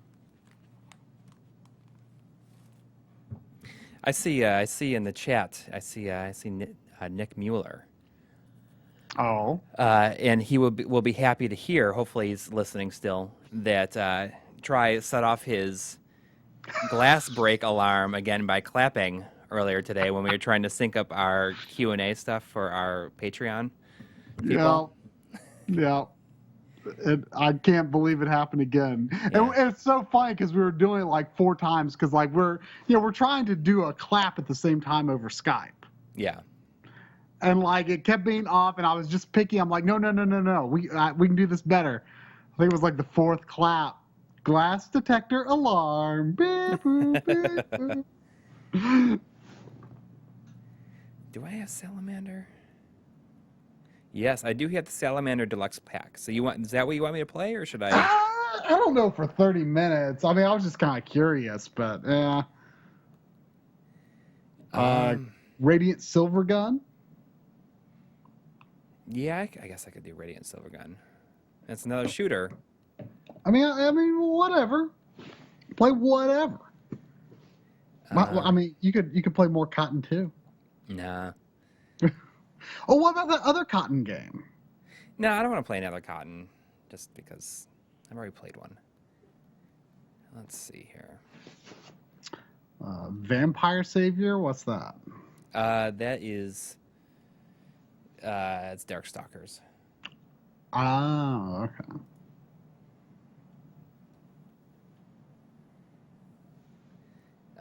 So someone's saying Batsugun. Should I just do it since I don't know anything about it? Yeah, let's just hope it doesn't have like resolution switches. Yeah, here we go. I'm guessing it's probably another shooter. Is that like really common on the Saturn? I didn't really realize it. Oh yeah.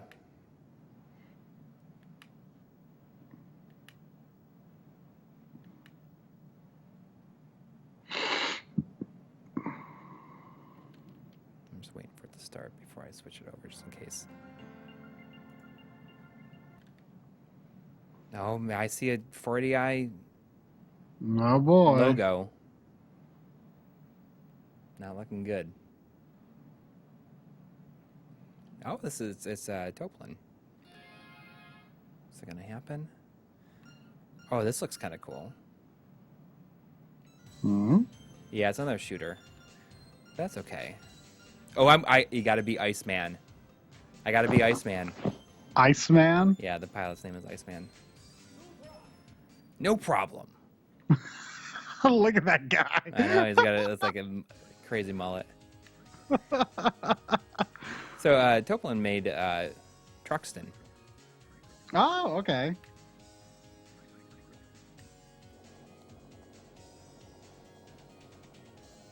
Someone else in the chat mentioned Mega Man 8, and I was looking at that earlier. Like, I forget it. That's the superior version as a Saturn Oh, okay, version. okay. I guess it's like it has a lot. It's very like much superior. It's because I guess because of Sony's policy with 2D stuff, Capcom was developing it as an exclusive on the Saturn at first. Oh, okay. Really? Did Sony have a policy like that in Japan?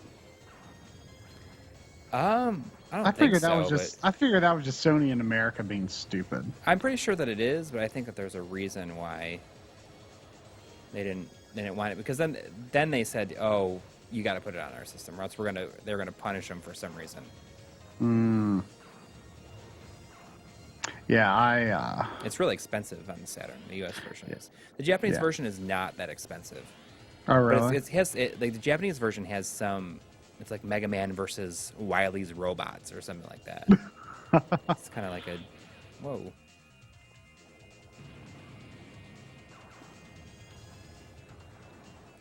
Rare Foil says it has better graphics, 2 extra bosses, and art galleries on the Saturn.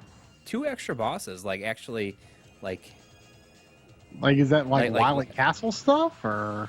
Yeah, or It's been is so it long since I've actual played like it. like weapons and boss robots? Because, oh man, look at Iceman smoking a cigarette in the victory screen.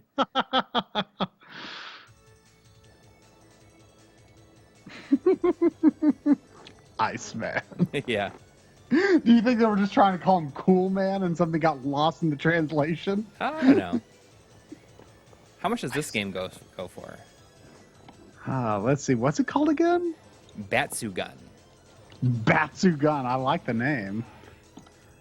Batsugun. Oh, you can level up. Saturn. I assume this is Japanese only. Yeah, you can level up. It's kind of like Mars Matrix a little bit. Oh, it's not cheap. It looks like it's like 200 to 260. There's a lot of 240s. Yeah. Man, if only you could go back in time. You know, I thought I had heard just a couple years ago that like Japanese Saturn games were like dirt cheap, and I assumed that like most or all of them are, and maybe a lot still are cheap, but I don't know if like Japanese Saturn has had like a price surge in recent years, or if I was just looking at the wrong stuff. I think that. Whoa, Madzella. yeah. I noticed that this game is at a narrow aspect ratio. Yeah, well, I mean, it's an arcade game, I think. It seems to be made to be for I'm gonna stick with Iceman. I can't say no. Rare Foil says the 2 extra bosses are Cutman and Woodman, and they're technically mini bosses. Oh, okay. So they're like mid-stage bosses or something. That's cool, though. I mean, it'd be cool to see him with Mega Man 8 style graphics. I mean, the Japanese version might be worth getting. Because really, who cares about the story so much on Mega Man 8? For Mega Man 8? Yeah. But the translation is so good. I know, but if I already have the PlayStation 1 version, so I can hear the Dr. Wiwi. Dr. Wiwi. That's a good question. Oh, I'm leveling up. Oh, I got some options. Oh man. Options are invincible. Why don't they? I always used to joke saying, if you're making a ship that's going to take out this, like these huge alien armadas, why don't you just make them out of the same thing that the options are made out of? Because the options are invincible. Because they're invincible. So what do you think, this or Hyperduel? I'm gonna say Hyperduel for sure, but this is pretty great too. Well, what about this, Hyperduel, or Cotton 2? Hyperduel. Really? Yeah, Hyperduel is pretty awesome, and it's a Technosoft game.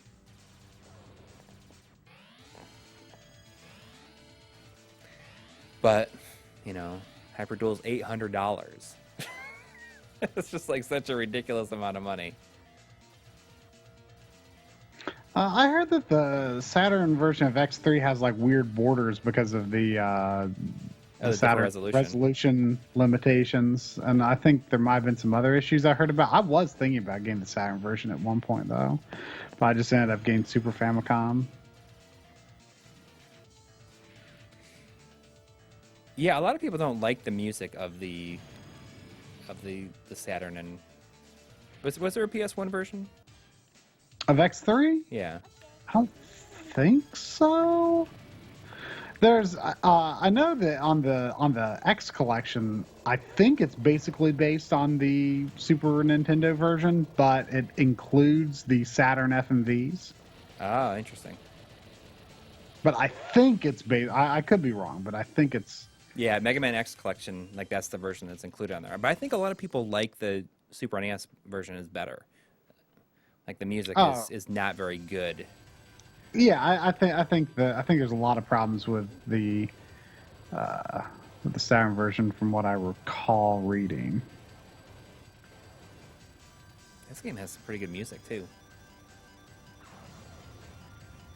This track on this level that I'm playing right now, I might have to use this music at some point in the future for something. Maybe the Saturn episode. That's maybe. When we were talking about we were looking for music for the PSA video. We were like, oh, we got to save this track for the Dreamcast episode, or we have to save this for something, whatever. Like that.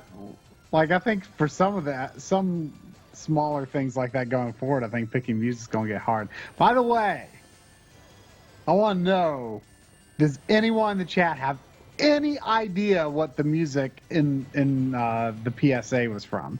Because that video didn't have a credits slate, so it has never been revealed. I don't know. I only watched it on my phone, to be honest. Well, but I think I told you which game I was going to end up pulling music from. It took I spent like an hour and a half trying to pick music for it. Yeah.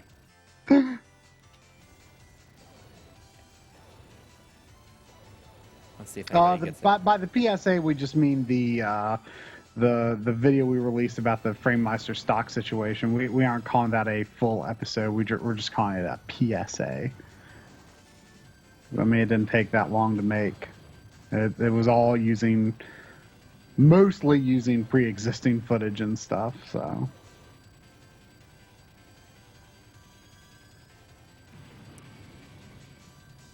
We just did it. I mean, we were getting so many questions on it. Mm-hmm. Is that game over? Is that going to do it? No, not from Kirby. I'll give a hint. It's from PS1, and the game is in the episode. And I think there's only one PS1 game in the episode, so that's I know a what it is. Not necessarily one of the better tracks from said game, but is it the one that everyone was asking about? Yes, a lot of people were asking what game is that, because it looks awesome, but no one knows that it's awesome. everyone just thinks, when that game came out, it was PS2 was already out. yeah, and it was like $10 the day it was Yeah, released. It got people. released. I think it just kind of got lost in that, and people just like thought, well, who cares? And I think that attitude has gone over to today. Yeah, that was Blaster Master blasting again. That music was from there. That's not necessarily one of the better tracks in the game. There's like actually a lot of really good music in it. Like it's got a good soundtrack. Like for the most part, the gameplay is like exactly what a 3D sequel to Blaster Master should be. Like I played through it this summer and I thought it was like really good. Like the on foot gameplay is not too hot. That's definitely the low point of it. But like the tank gameplay is awesome, and like half of the bosses are in the tank, and half of the bosses are on foot. So that is nice. So you've got some tank bosses. The music's good. The exploration's good. It was kind of a little bit lame that instead of like getting your power ups like from the bosses, like your sister is like, oh, I finished making this after you finished the area. Like, I just feel like it'd be cooler if you actually collected it rather than it just is given to you. It would be a stronger sense of progression, I think, but minor quirks aside, and aside from the on foot controls, it was really good. It was really good. Oh, we didn't talk about the. So we got a little shout out this weekend. Oh yeah, that was kind of crazy. Kind of a surreal little thing. Yeah. On Giant Bomb's their Unprofessional Fridays live show. You have to be a premium Giant Bomb subscriber to watch it. Yeah. And some people told us that they gave us a little shout out on that. And some people captured the audio from that clip and shared it with us. Yeah, did you? Yeah. It's funny because they say I don't watch anything except for. Yeah. They were like, because the Giant Bomb people, a lot of them are kind of older. They've been around a while. They've been doing video stuff for so long that. Yeah, and so someone called in to ask is there any?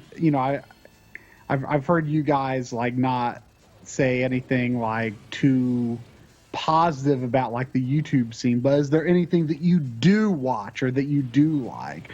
And they're like, oh, well, man, no I can't clip, really.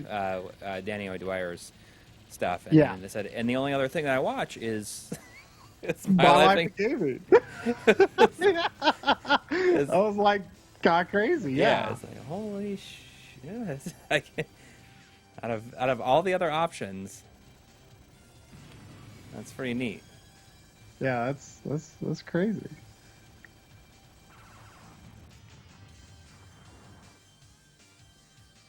I love the music in this game.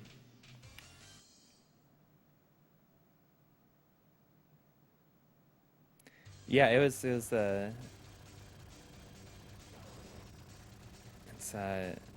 pretty surreal hearing that. I mean, it was very quick, but still, really, really cool.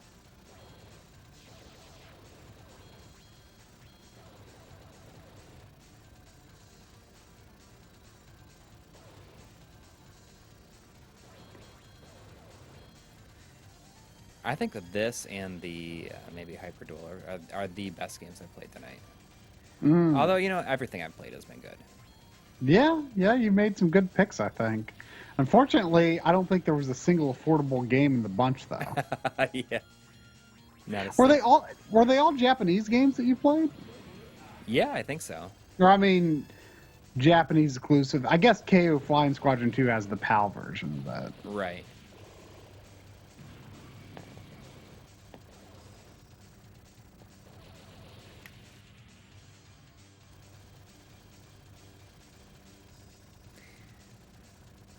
I wonder if Mark from Classic Game Room loves this game since he's such a big Truxton fan. Oh yeah.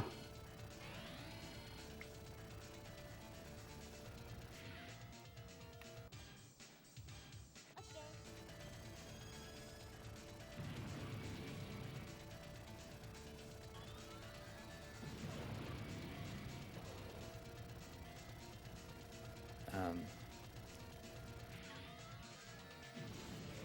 Let's see. I'm looking. Have you restarted? Yeah, I started over again.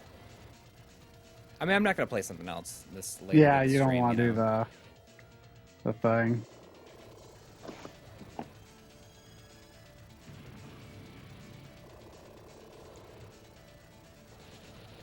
I like the big pop-up of the numbers too. Yeah. I just noticed that there's that press 2P start. Oh yeah, for two Good players. old co-op. I really like the music in this.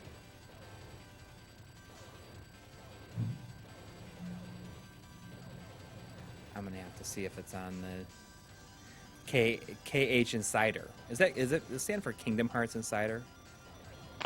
I assume that's what it's got to be. Yeah, but they've got all this music from other games. Yeah. Like almost everything, really. Yeah. Like I think I was looking for something the other day and I didn't find it, but that was like, oh, you know what you know what I was looking for? I was looking for Doom 2. They didn't have it. Oh, music from it? Yeah. We played Doom 2. Yeah, when you stream that, jeez, I just got crushed. When you stream that, how did you stream it? Drum streamed it. Oh, I thought you guys like played 2-player or something. Yeah, we were playing 2-player, but he was the one streaming it. Oh, okay. But what version did you play? I think it's like a full conversion using was it Final Doom or something like that. I'm not too up on the different versions. So I can play I'm gonna put it in screen mode 2, and I'm gonna try the special version of the game. I'm gonna put it on easy as well, just to see how I can do. See what this does.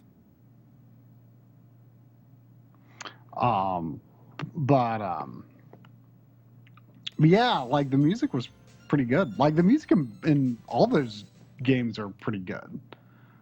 Like at least Doom 1, Doom 2, like which I wouldn't have expected. I think I like Doom 1 more. But yeah, I like those games like a lot more than I thought I would. You know what impresses me about them is like it's just so fun to not have to deal with like looking up and down. Yeah. Like you're just turning horizontal and you just shoot. And I love that. And it just, it automatically aims up or down. Well, yeah, I mean, it just like as long as like the enemy is like within like the vertical column that your gun is in, then it like hits, you know? Yeah, exactly. Like I really like that. Like it's I read lately I was reading about Fumito Ueda's games. I was reading about The Last Guardian, and it was. I read the written article that John Linneman did for Halo. Mm-hmm. And he was talking in it about design by subtraction, and that was another term that I saw applied to like Fumito Ueda's games. And I thought that was I haven't really played the Halo games except for like a couple seconds of Halo 1. And so I thought that was interesting. It kind of made me think about Doom, and like, even though Doom was one of the earliest games in the genre, so there wasn't really anything built up to subtract Right. at that point. But I think the point is just like taking out everything that doesn't contribute to the core goals of the game. And I feel like Doom is surprisingly successful at that. Me being someone who was very limited experience with those games back in the day and have only really been kind of checking them out now. Like I think they are surprisingly impressive games. You wander around, you shoot stuff, you don't have to jump, you don't have to look up and down, you collect keys, you find where you want to go, sometimes you find some secrets it's with just some pleasant. extra. Yeah, it's just I like how just simple it is. I've always been a proponent of no jumping in first-person shooters. Mm-hmm. I mean, when it happens, it's fine. I'm not saying they're bad games when it does, but for the most part, I don't see it as necessary. Now, something like, the Metroid Prime games, those games handle jumping very well. They have to, because I mean, I hear a lot of people, get all up in arms about the first person adventure moniker, and people are like, oh, just admit it, it's a first person shooter. I'm like, well, they are pretty different. It's like it doesn't play like other first person shooters. Just because it's a perspective does not make it a shooter. So I mean, I do think Metroid Prime is pretty different, but those games need the jumping, and they do it very well. What? I don't remember where I read this, or maybe I saw a video. I can't remember. You know what? This actually might have been DF Retro again, because he did the one on Metroid Prime. And I think he brought up Turok, and I think some of the people who worked on Metroid Prime had worked on Turok. Yeah, maybe. I think that might be where I think that might be where I learned that, or I might have learned it somewhere else. I forget. But I think he was. I think it was John who was talking about like how the jumping in Turok and Metroid Prime feels very similar. I have to admit, like I tried while I was borrowing Bob's EverDrive 64. I tried some Turok on it, and I had played a little bit of it back in the day. You're like but pleasantly surprised. It's better than you've remembered it. it was a lot better than I expected it to be. Like it's such a common and inexpensive game, so it's Isn't like it? it's not a high priority because I feel like I could get it any time. But Well, not just like, that, but I mean, Turok 2 was like a huge deal on the 64. Yeah, and Because I'm it was like like not following up on. It was like the first first-person shooter would come out like after GoldenEye, I think. Yeah, I mean, I remember it was definitely pretty hype, but I'm like nowhere near as interested in Turok 2. I don't like it. Just doesn't like the 480i mode runs like really poorly, I think. And I don't know, just from the little bit I've played of it, I remember playing it a little bit in a store, and I also played around with it a little bit on the EverDrive, and I don't know, I'm just not that interested in Turok 2. But Turok But the first one you're into it. yeah, I mean, it just there's something about it that seems appealing to me. Like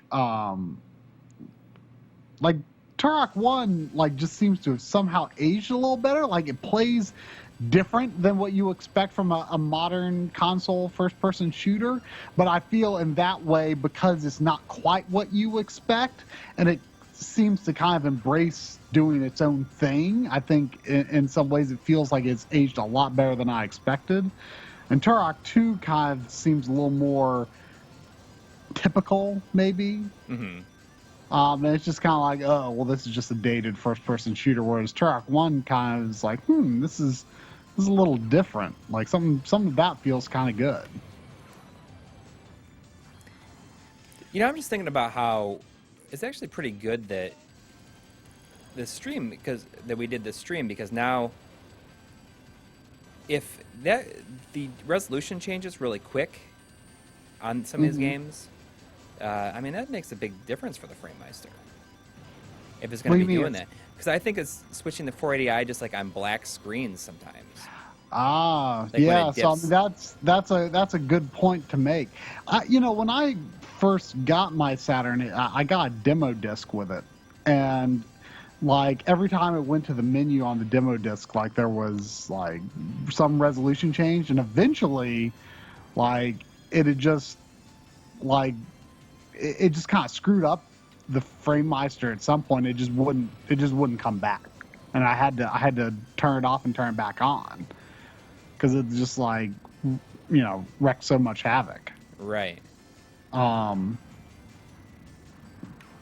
something we'll have to. Yeah, but I mean that like a lot of people say Saturn's really simple, but there are a lot of sync issues, and I think the sync issues may differ between like Model 1 and Model 2, but I'm not positive. Right.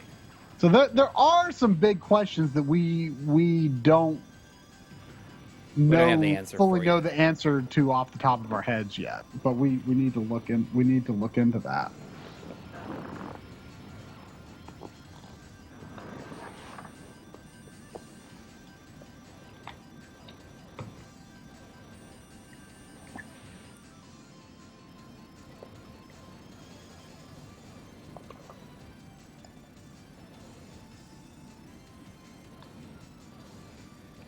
I love just how simple this game is, really. This big hand comes out of my ship when I shoot my smart bomb. A hand? It looks like a hand giving a thumbs up.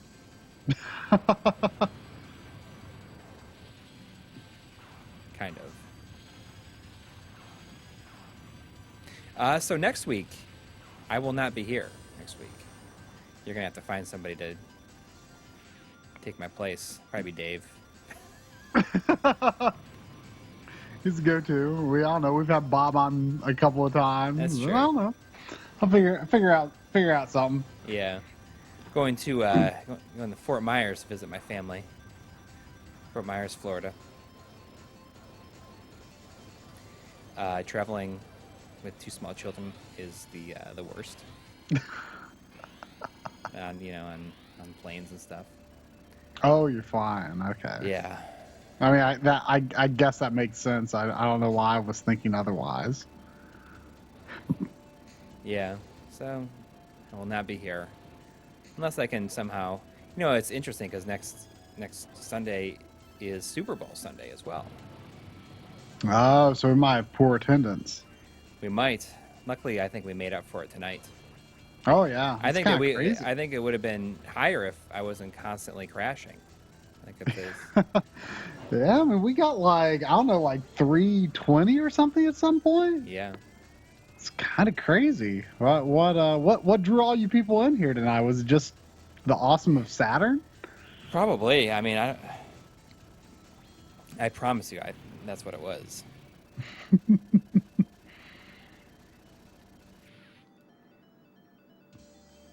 I wonder if Super Bowl Sunday will make it difficult for me to get a guest.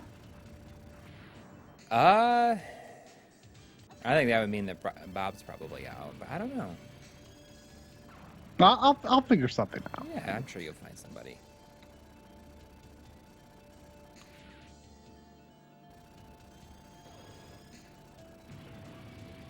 I'm sure there's people out there that will do it. There's like a game store in Fort Myers I'm going to go to. My brother took me last year, and I didn't get anything, but I think I might this year. Is that where your brother lives too? Yeah, my brother's there, and my mom and my dad are down there. Is that like recently that your brother moved there, or has he been there? No, he's been there. He's been there as long as my dad has been there. Okay. My mom's only been there for... Right. Yeah, I knew your mom hadn't been there that long. Yeah, I want to say like a year and a half she's been there. Last year I was there. I got really sick the whole time. No, that sounds a little familiar. Yeah, I got food poisoning. I was sick the whole time. And that's when we found out that we were going to getting an OSSC to look at when I was there. Really? Wow. Wow, that's crazy. That was so long ago. Yeah. Phew. Well, it's funny to think about it because it took us so long to do that episode. I mean, we I got stuff know. in February, That- and the episode didn't come out until it didn't come out until August. yeah, like the end of August. I was like so afraid of that episode for so long. Yeah. Like you've had your episodes you were afraid of. That was the episode. Well, I'm still I was afraid of like the CRT calibration. Yeah, but you were like a little bit afraid of like the main CRT episode. You were excited though, but it was daunting. But yeah, like You know what's that really was... funny is there's a group on Facebook called the CRT Collective Uh-huh. that I post in, and there was one person post that said, just curious, how many CRTs do you have? And it really made me like think about it, and I was like, oh, I have 8 CRTs. Well, no, let me think about it. I might have more than that. I've got 3 PVMs, which is such a weird thing to say. You've got the same number, I think. I have But you've 4. got- I have 4 PVMs. You've got BVM now, right? Yeah, it's an 8-inch BVM. I've got 3 PVMs. I've got an 8-inch PVM that doesn't work. I've got 2 Toshibas. Actually, I've got 3 Toshibas. One I don't really use though. I've got. Let me think. I've got a big wood. Oh, here, I need to start counting. I've got a big wood one. I've got a that silver one. There's a silver one that I use as part of that little commercial for Chameleon Twist 2. I can't remember what brand it is though. Like someone at work gave it to me. Not the Gold Star. The Gold Star one No. you have is awesome. I want one like your Gold Star. Is the Gold Star the one that had like Mario and Mega Man 2 on it? Yeah, and it has like a dial. The dials on the side, yeah. I've got another one that was I don't think it works, that my grandma sent me. Well, she didn't send it to me, but like when she got another TV, like I got that. Now I've got like a Panasonic that's sort of a professional monitor, I think, but it doesn't look like anything special really.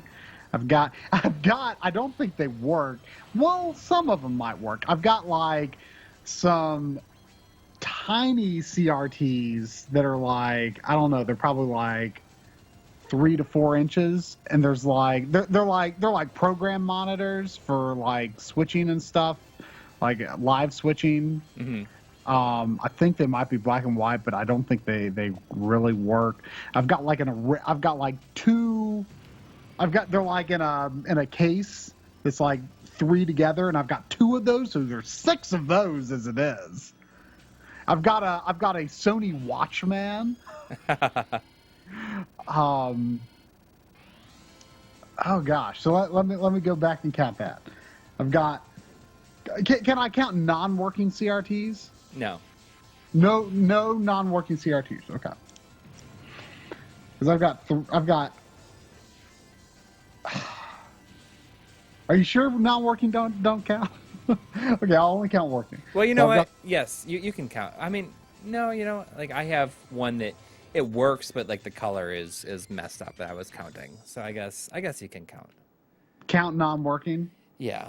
Okay. So I've got. Love this game. I'll count the definitely working ones first. So I've got 3 PVMs. I've got 2 of the flat Toshibas and 1 curved Toshiba. I've got a wood panel, I think RCA. I've got the wood panel Gold Star. I've got something that's, I don't know. It's like it's a Philips. It's a Philips. It's got like S video on it. That's 9. I've got that Panasonic sort of professional monitor. It's 10. Oh, I've got another that's like it's an Apex. Mm-hmm. And it's actually a really good looking one. It's got S video. It's got composite in and out. It actually looks really good, but the panel is really touchy. So like it doesn't, like, the connection doesn't always work very well, but it looks good. So that's like 11 working CRTs. And then I've got that open one that we've used some footage up for. There's that. There's my grandma's.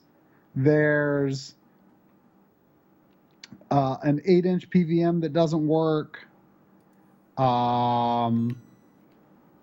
There's those 6 program monitors. They're like 3 or 4 inches, so that's 6 right there. So that's 9 not working. I've got a Sony Watchman, which I guess works. I mean, it powers on, but there's like not much I can do with it. But I guess I'll call that working. So that would actually make like 12 working CRTs and like 9 not working CRTs. Okay, I thought I was bad, but I guess I feel like mine are in a more denser space. Yeah. Yours are like more set up to be used. Like I've got 2 PVM set up to be used. I've got one Toshiba really set up to be used. I've got the little tiny Toshiba sort of set up to be used. And like that Gold Star is like I've got it like near a power outlet, so I can like just like plug things into it really easy. You know what I love about that too is that the you know how like the back of the CRT like comes out and you've got like kind of that angled down part on the back, like the RF input is like on top of that for that Gold Star, so it's like so easy to connect something to it. That's cool. But, I mean, that'd be pretty nice. Yeah. I mean, if I was gonna get one more, it would be something like that. Yeah, but like a lot of mine are just like sitting in like my unfinished storage room. So yeah, but you know, none of that is as impressive apparently as the fact that I've got a SVHS player. Yeah.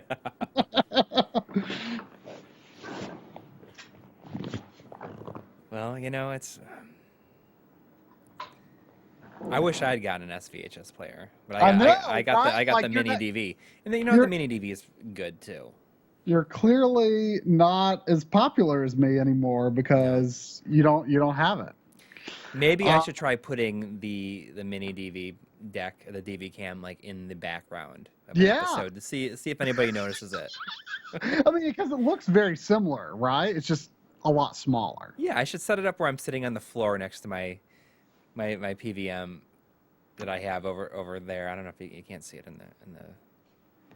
in the shot, but I also have like a little 8-inch BVM next to it now, which has a 16:9 mask on it, but I need to get a 4:3 mask for it somehow.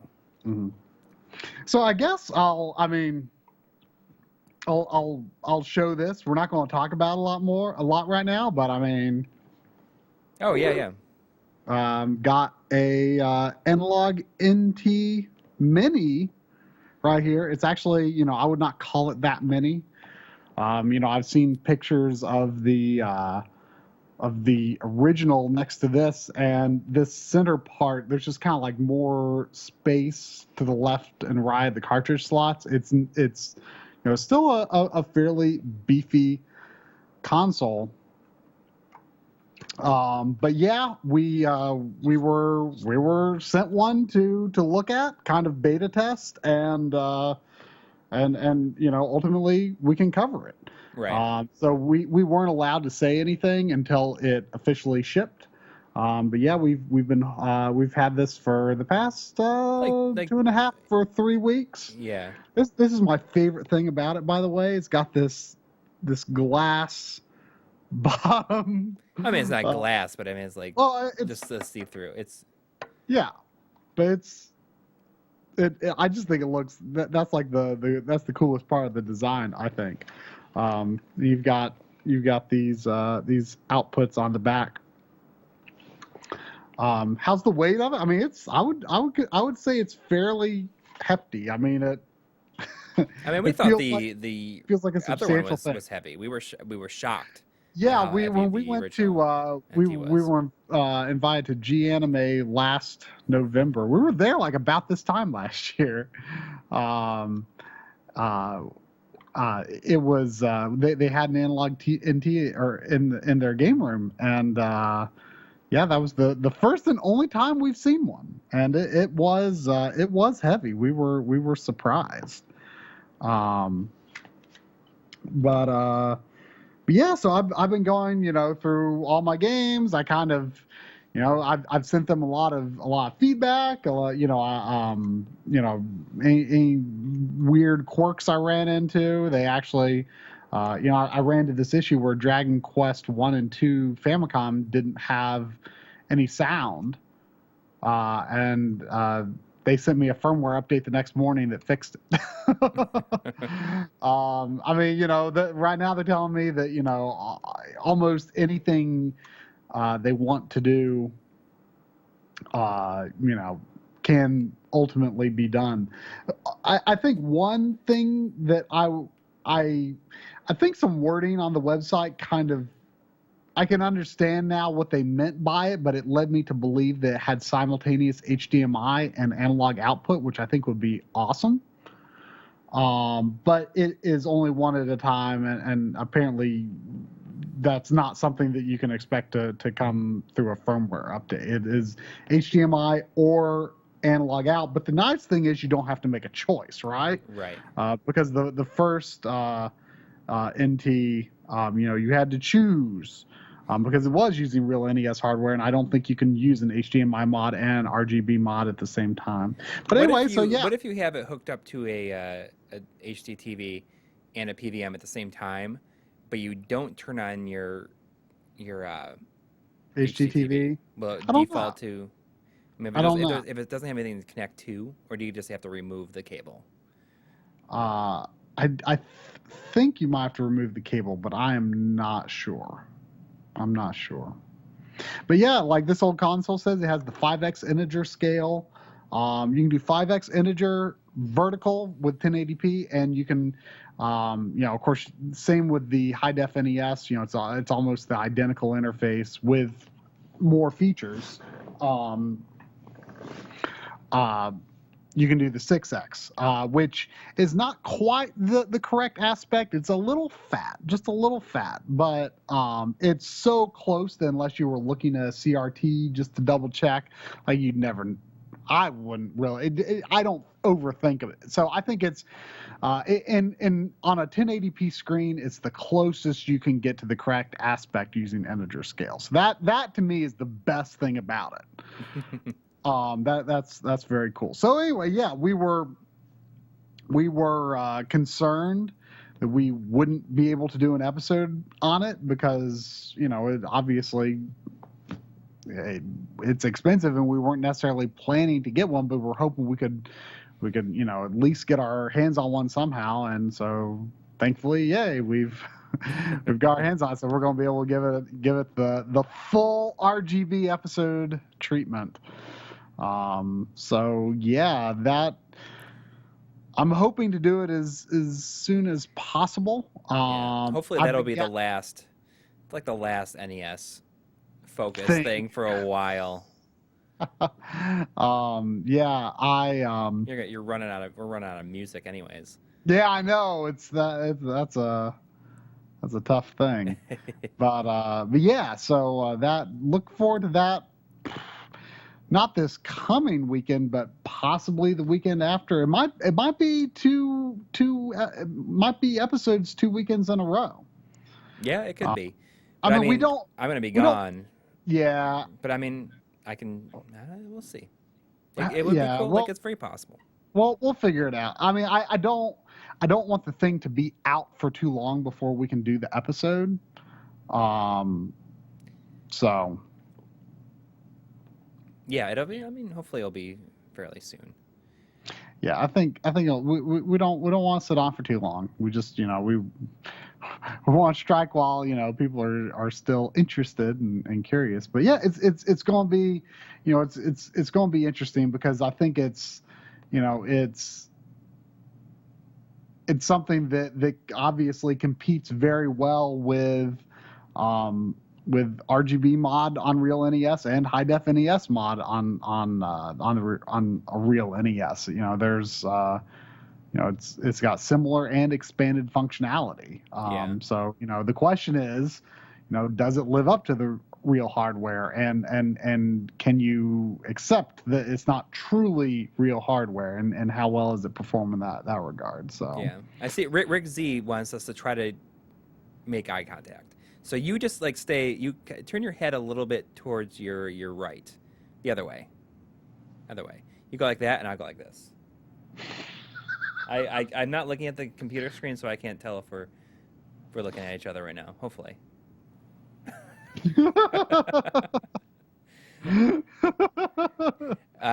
Yeah, I'm pretty sick of doing NES focus. of NES yeah, I mean, episodes. I'm sick of it for this reason. Look, I've got all my NES games off the shelf again. But you have my EverDrive this time too, so I you do, can but give you some. I do, but I want to test the real cartridges in it. Yeah. And two, I'm kind of using this as an excuse. One thing I will say about it, for whatever reason, it seems pickier about playing carts than my actual NES does. Mhm. So I've got the alcohol out, I've got my Q-tips out, and I am cleaning my entire NES. I'm kind of using this as an excuse to give my entire NES and Famicom collection a fresh cleaning. So it's taking some time to get through that. But in the meantime, I'm gathering material for the episode, so hopefully that'll just speed up the process and make the actual production of the episode go a lot quicker and a lot smoother and not burn me out. Yeah, I mean I'm pretty done, and like I think in terms of like game-based episodes, I want to do some non-NES stuff as well. Yeah, I've got an idea for one that I'd like to do soon, and I'm going to do the EverDrive alternatives episode, and I'm thinking about like kind of using that as an excuse to do a game focused episode. Yeah, it's so interesting thing about I'm not- game-based I'm not- episode. That I'm not gonna say PSA. benefits. Yeah, you got to keep it. Well, what about the PSA? It did more than the cameo episode in like 12 hours. Yeah, I mean that's totally expected, right? The Yeah, cameo episode got over 10,000 views, and I'm for any game-based episode, unless it was something that I just thought like I had like some super unique angle on this, and I would be disappointed maybe with that if it didn't do better. But for cameo, like for a run-of-the-mill game episode, I'm more than happy with 10,000. Yeah, I mean, can you imagine? When we first started getting that many views on it. Yeah, Jan Tuberman is asking, should you buy the dust cases for Game Boy games or just put them on the rack without them? You can fit more games on there if you don't use the cases, obviously. I use the cases just because I happen to have enough cases, and I am at the point though where I have to like start buying them, and so I'm hoarding them up as I get a few more Game Boy games here and there. But the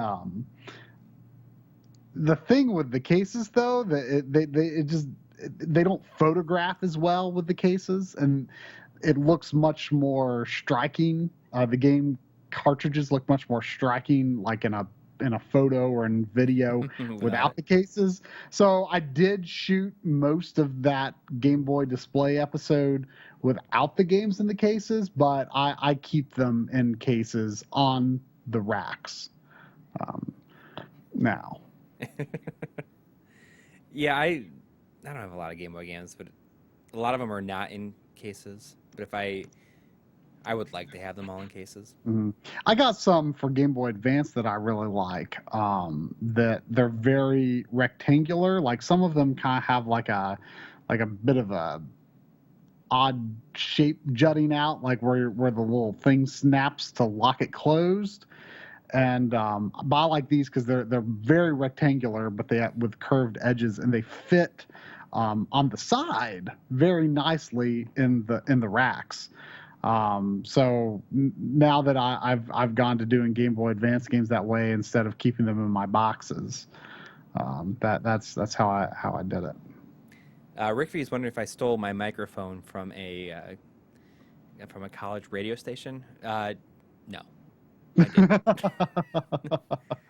My microphone is the same one, the Zoom H4n. You just can't really Yeah, you can't. You gotta even go up higher with it. can't see. Yeah, you can't really see mine. But We use the same. your arm, I guess, is what is different. Yeah, I mean it's convenient. It's convenient. All right, is that gonna do it for this week? I guess that's gonna do it. All right, everybody. Try. We'll see you next week, and I will not be here. I will see you the week after that. Look for a new episode this coming either Friday or Saturday on the Vistion dockable gaming or dockable system, whatever, it's something like that. Dockable portable entertainment. Yeah, the dockable entertainment system. Featuring Game Boy Advance. Featuring Game Boy Advance. Hopefully, I think it's cool. We just had like a chance to look at it, so there was nothing else there out. Why not? Nothing else out there on it, so look at something a little rare and obscure. Yeah. All right. Good night, everyone. Good night.